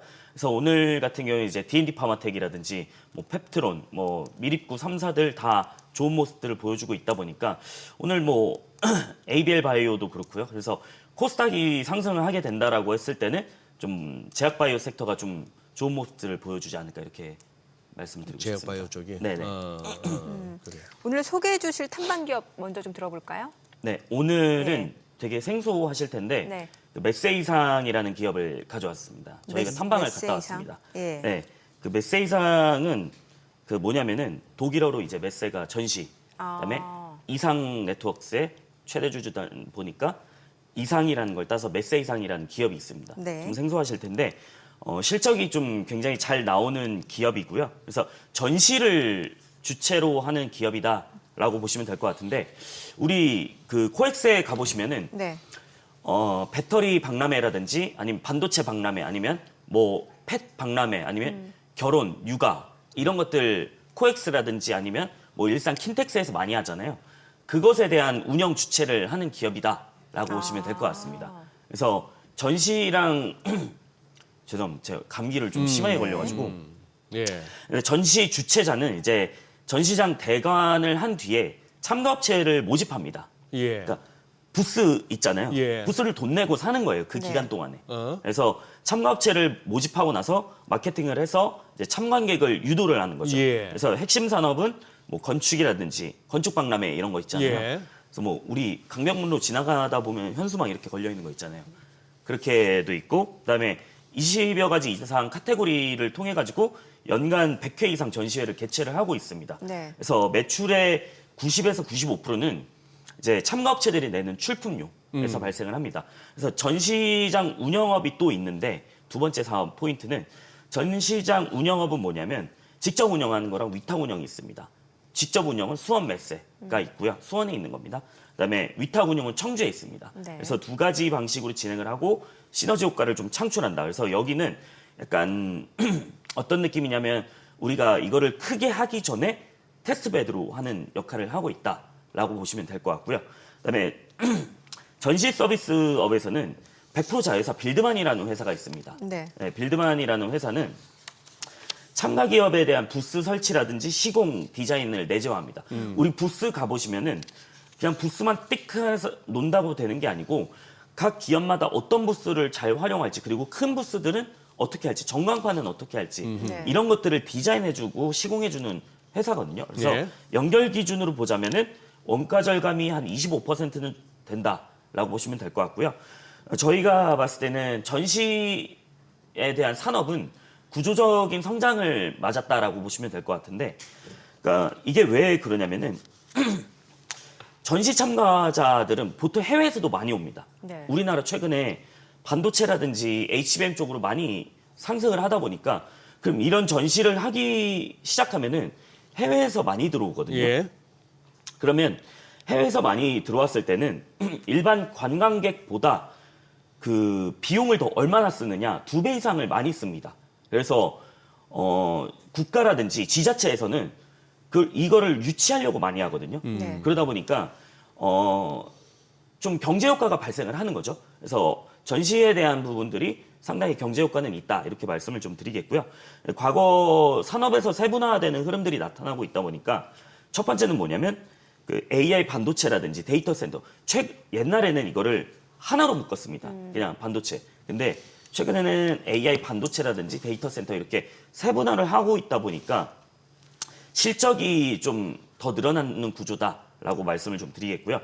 그래서 2025년에 매출액은 727억의 영업이익은 173억 정도로 예상을 하고 있습니다. 근데 2026년에는 793억의 영업이익이 229억 정도로 전망을 하고 있는데 3분기 기준을 보자면 아직 4분기 실적이 발표가 안 됐다 보니까 3분기 기준으로 보자면 YOY 기준으로 매출액이 한 53% 성장을 했고요. 그다음에 영업이익이 100% 성장을 했습니다. 그래서 전시회가 개최가 많이 될수록 수혜를 받는 기업이다 이렇게 말씀을 드리도록 하겠습니다. 그래요. 예. 야, 오늘 목 상태가 좀 안 좋으시구나. 네네. 이번 근데 감기가 독하다고 하더라고요. 예. 네. 솔직히 나는 이 회사 이름도 처음 들었어요, 솔직히. 그런데 그러면 여기는 소위 말해서 그런 거는 별로 그거 큰 게 않겠네. 저 뭡니까? 설비나 뭐 공장 이런 게 없는 거잖아. 아 맞습니다. 그냥 사람들로 해서 그냥 하는 거네, 회사가. 네, 오히려 마케팅이 더 중요한 마케팅이, 거고 네. 어떤 전시회를 어떤 업체들한테 잘 컨택을 해가지고 이거를 끌어들일 수 있느냐가 제 관건입니다. 돈 나갈 거 크게 없고 네. 잘만 하면 많이 네. 벌릴 수 있는. 그래서 이익은 계속적으로 나오다 보니까 성장은 계속 하고 있거든요. 22년도에 86억 하던 게 지금은 이번 연도는 170억 정도를 예상을 하면은 거의 2배 성장하고 있다 보니까 이게 퀀텀 점프는 아니더라도 중간중간 계속 성장하고 있는데 사실 주가는 그렇게 많이 성장은 하진 않았습니다. 그래서 저희가 지금 현재 시가총액이 한 1,400억 정도 되다 보니까 네. 지금 뭐 PER로 봤을 때는 한 10배가 좀 안 되는 수준이다 보니까 굉장히 실적은 잘 나온다 이렇게 말씀을 드리도록 하겠습니다. 해외 진출 가능성은요? 해외 진출에 대한 내용들도 있기는 한데 아직까지는 국내 위주가 국내 위주로 너무 아직은? 많이 차지하다 보니까 해외는 해외에서 하는 기업들이 또 따로 있습니다. 네. 그래서 그 부분들은 좀 매출에는 좀 제한적이다 보시면 될 것 같습니다. 아니 그나저나 오늘 저희 지금 앞으로 한 20분 정도 더 하셔야 되는데 네. 감기 때문에 목이 좀 힘드셔서 네. 이거 어떻게 해야 되나 좀 고민이 되네요. 예. 그 산업- 와중에 예. 그 와중에 또 아이스로 드셔. 좀 따뜻한 거. 얼주. 얼주가. 얼주가 감기가 걸려도. 예. 예. 오늘 또 산업 보고서는 어떤 내용이에요? 힘들죠. 질문을 드리는 제가 너무 죄송스럽네요. 네. 목이 갑자기 안 좋아서 예, 천천히 이렇게 좀 물을 네네. 드시면서 네. 예, 천천히 하셔도 돼요. 오늘은 이게 아침까지만 해도 괜찮을 것 같아요. 집에서 아니 이게 출발할 때. 말을 할수록 원래 더 말라가지고 힘들 네. 수 있어요. 예. 오늘은 양자 보안 산업에 대해서 말씀을 드리려고 하는데 네. 저도 지금 듣는 제 목소리가 좀 이상하긴 합니다. 천천히 하세요. 네네. 그러니까 양자 보안. 네, 양자 보안이고요. 양자를 모르겠는데 거기다 양자 보안까지 가요? 네, 양자 보안인데요.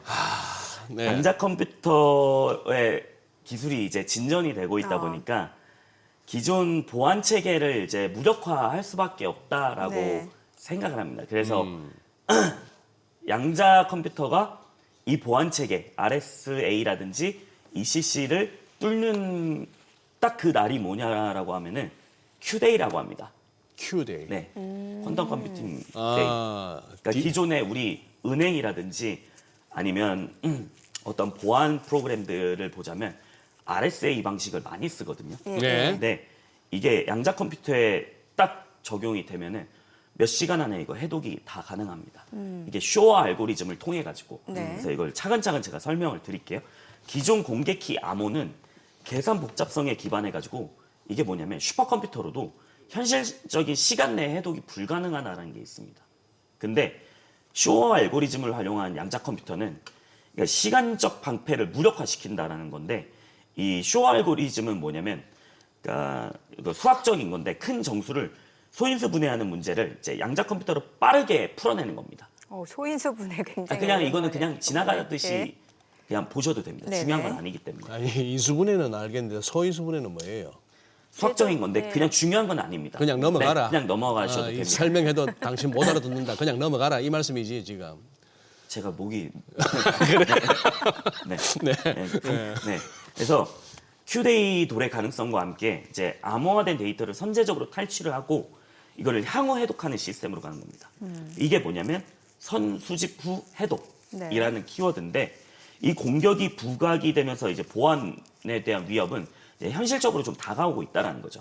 그래서 미국이나 중국 같은 경우에 지금 양자 패권에 대한 전쟁을 하고 있다라는 거죠.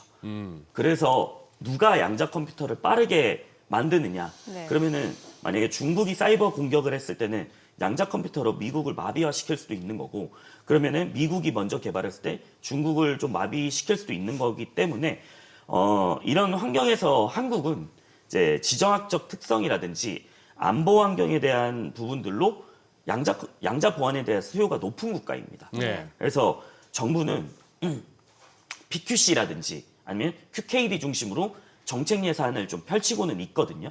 그러니까 중요한 건 뭐냐면 기존 암호 체계 제가 말씀드린 RSA 방식이라든지 ECC는 수학적 계산의 복잡성에 대한 의존이 있습니다. 그래서 이게 슈퍼컴퓨터도 현실적인 시간 내에 못 풀다 보니까 네. 그래 들어와봐.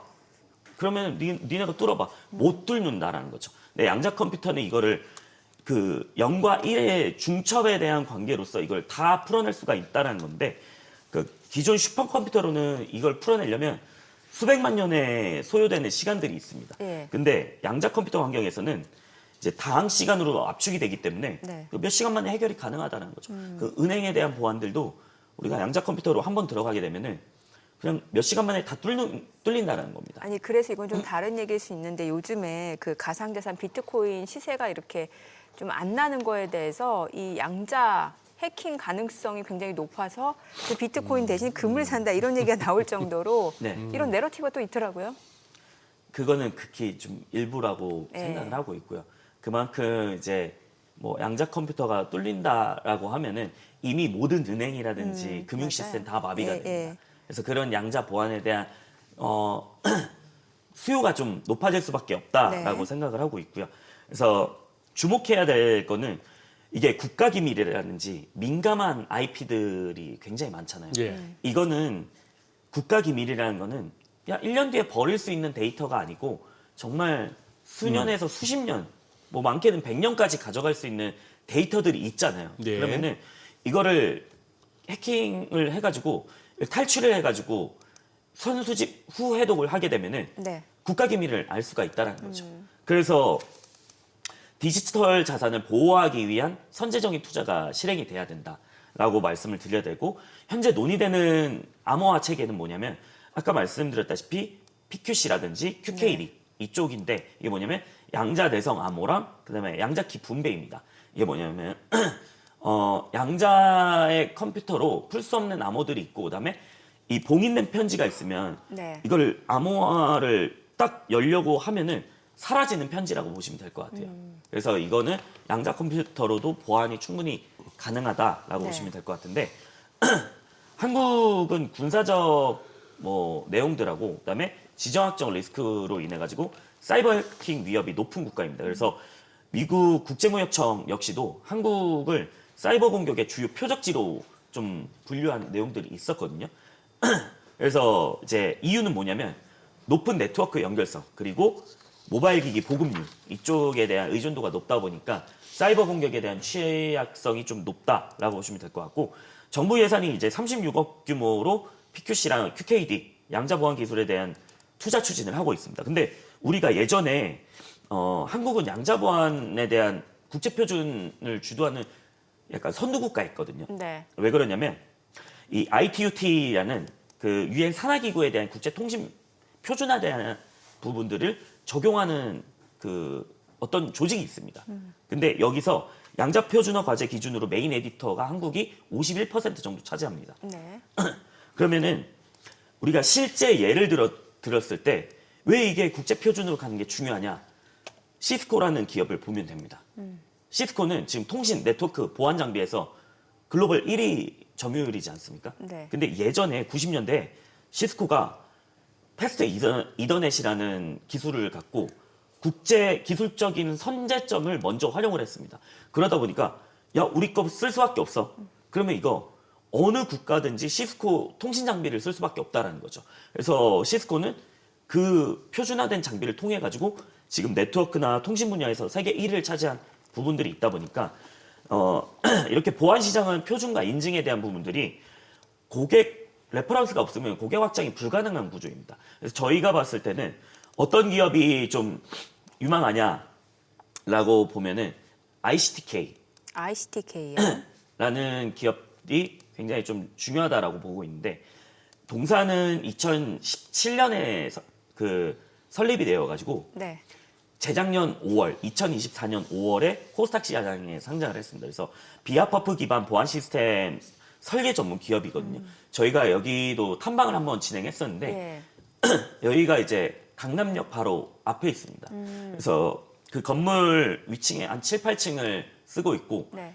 지하에 반도체 만드는 장비들을 갖고 있거든요. 실제로. 예. 저희가 거기도 이제 좀 클린룸이다 보니까 겉으로는 보기는 했는데 자세히 보진 못했습니다. 근데 이제 비아퍼프 기반 보안 시스템 반도체 설계 전문 기업입니다. 그래서 동사는 원래는 SRMA 퍼프 방식으로 이걸 보안 시스템을 구축을 했는데 이게 문제가 뭐였냐면 온도나 습도에 민감합니다. 그래서 이게 온도에 습도에 민감하다 보니까 보안기 값이 계속 변해요. 예. 그러다 보면은 한계를 극복하지 못하는 변수가 좀 있었거든요. 근데 반도체 내부에 비아홀이라는 게 있습니다. 이게 뭐냐면 수직 통로거든요. 이거를 미세한 구조적 편차를 이용해가지고 고유 아이디를 생성하는 겁니다. 이게 보안에 대한 아이디를 생성을 하는 거죠. 그래서 비아퍼프 기술에 대한 상용화를 세계 최초로 좀 성공을 했고요. 그래서 추가 공정이나 장비 없이도 CMOS 공정을 통해 가지고 높은 경제성을 보유를 했다라고 보시면 될 것 같고, 그럼 특허가 몇 개냐? 한 150개 이상 있습니다. 와.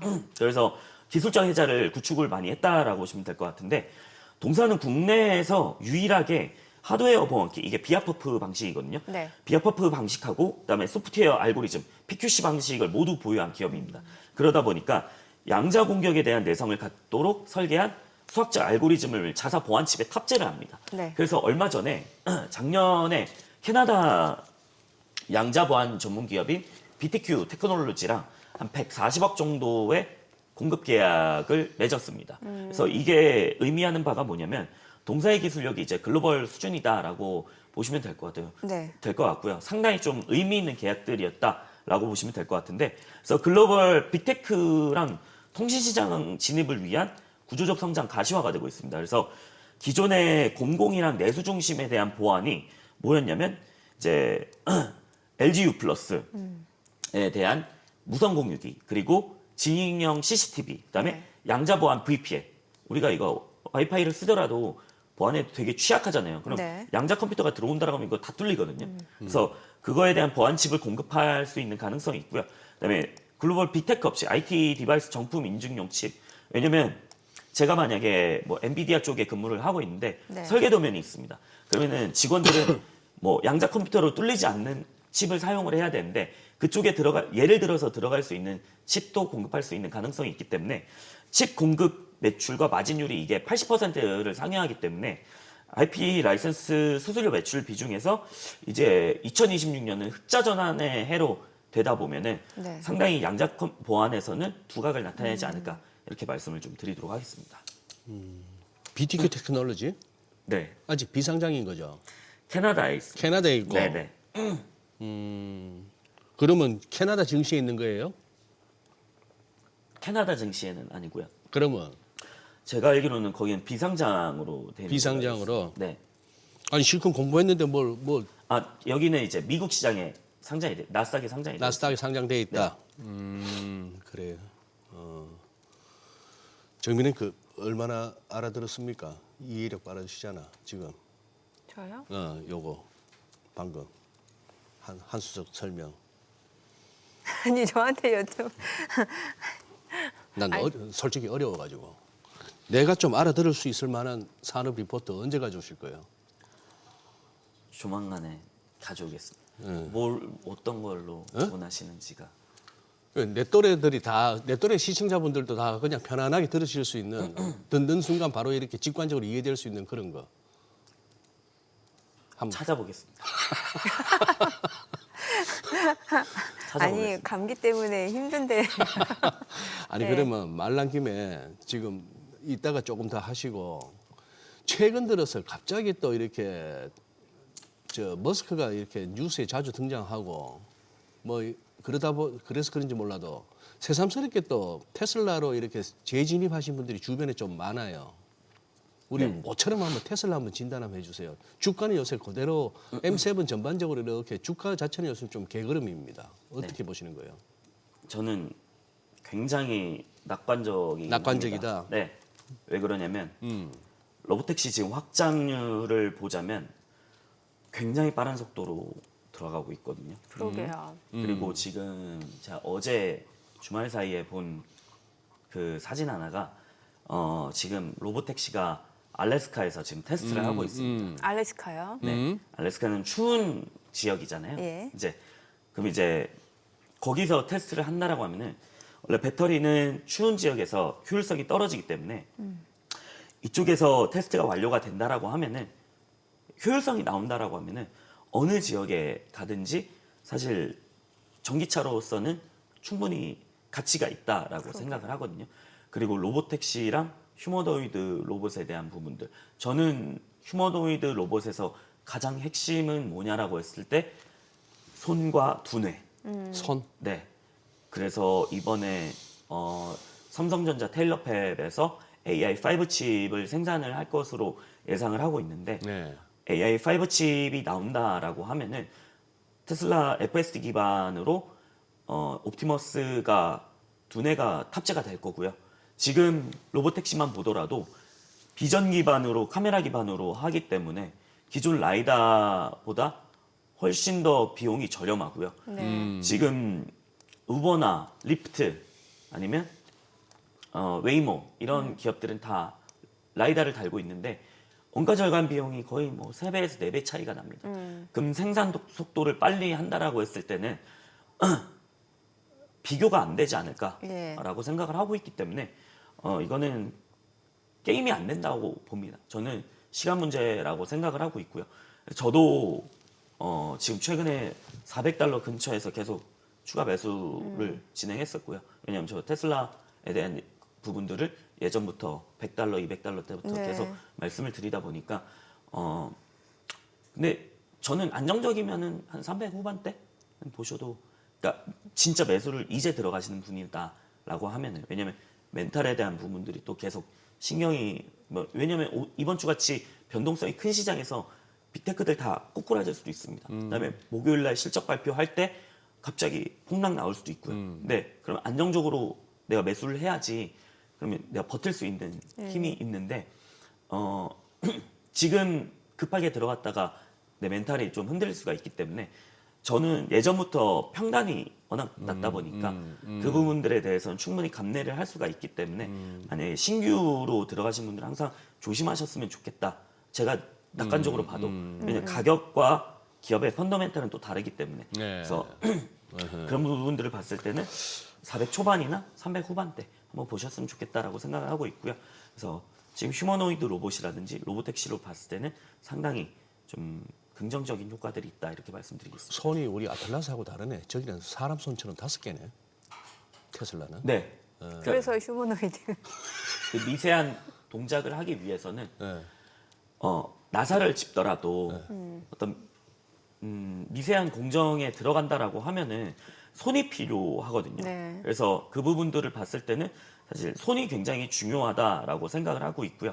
그다음에 자동차에서도 되게 중요한 게 뭐냐면 이렇게 의장 공정이라는 게 있습니다. 의장. 네. 이게 뭐냐면 프레스나 용접 같은 경우에는 네. 로봇이 할 수 있는 공정이 지금 이미 70에서 80%가 다 되어 있습니다.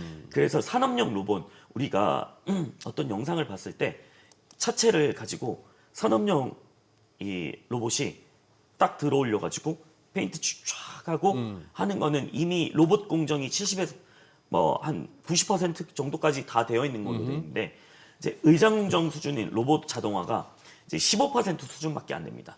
왜 그러냐면 의장 공정은 뭐냐면 우리가 대시보드를 끼워 넣거나 네. 아니면 의자 시트를 네. 끼워 넣거나 네. 아니면 스틱 같은 거를 뭐 스틱이 있다라고 하면은 요즘에 스틱은 안 나오지만 어떤 뭐 변속기라든지 이런 걸 끼워 넣으면은 안에 이렇게 들어가서 해야 되거든요. 차 골격이 있다라고 하면은 근데 이 골격을 안에 산업용 로봇이 들어가서 이렇게 하는 게 굉장히 힘듭니다. 이 공정이. 그럼 사람이 사람이 들어가서 이렇게 끼워 넣을 수밖에 없는데 휴머노이드 이게 관절이 이렇게 들어가야 되는 부분들이 있어요. 그럼 팔이 이렇게 관절 몇 개 꺾어야 되잖아요. 네, 이게 의장 공정이 결국에는 사람 의존도가 굉장히 높은 구조인데 네. 이게 휴머노이드 로봇은 사람같이 관절이 있다 보니까 그 공정만 자동화된다라고 하면은 지금 의장 공정에서는 굉장히 중요한 역할을 하는 거죠. 어허.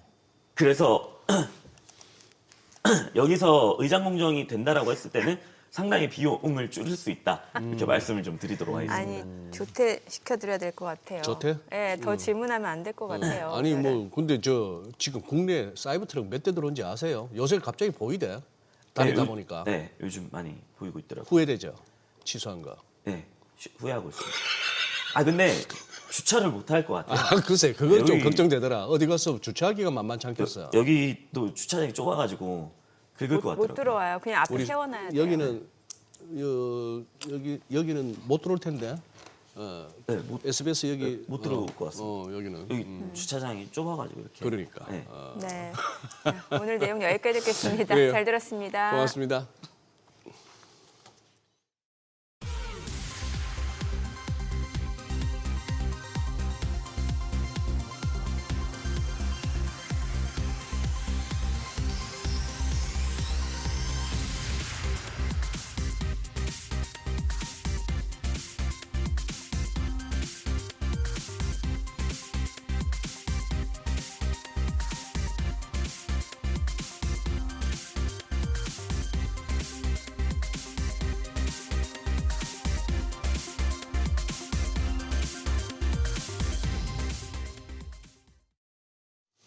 코스피는 지금 이제 5천선을 중심으로 지금 개인, 외국인 치열한 매매 공방이 이어지고 있는 상황이고 코스닥은 1027. 오늘 코스닥이 굉장히 강하네요. 3% 그러네요. 상승합니다. 예. 개인 순매수로 나오는 코스피는 약보합, 개인 순매도로 나오는 코스닥은 강세 3%대 급등. 네. 예, 그런 상황이네요.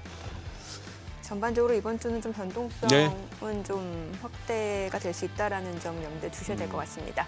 저희 방송 중에 전해드린 내용과 관련해서 모든 투자 판단의 책임은 투자자분들께 있다는 점 알려드립니다. 네, 세상의 모든 돈 되는 정보 머리쇼. 오늘은 여기서 인사드리겠습니다. 여러분의 모든 경제 SBS 비즈가 함께하겠습니다. 저희는 내일 오전 8시에 찾아뵙겠습니다. 고맙습니다.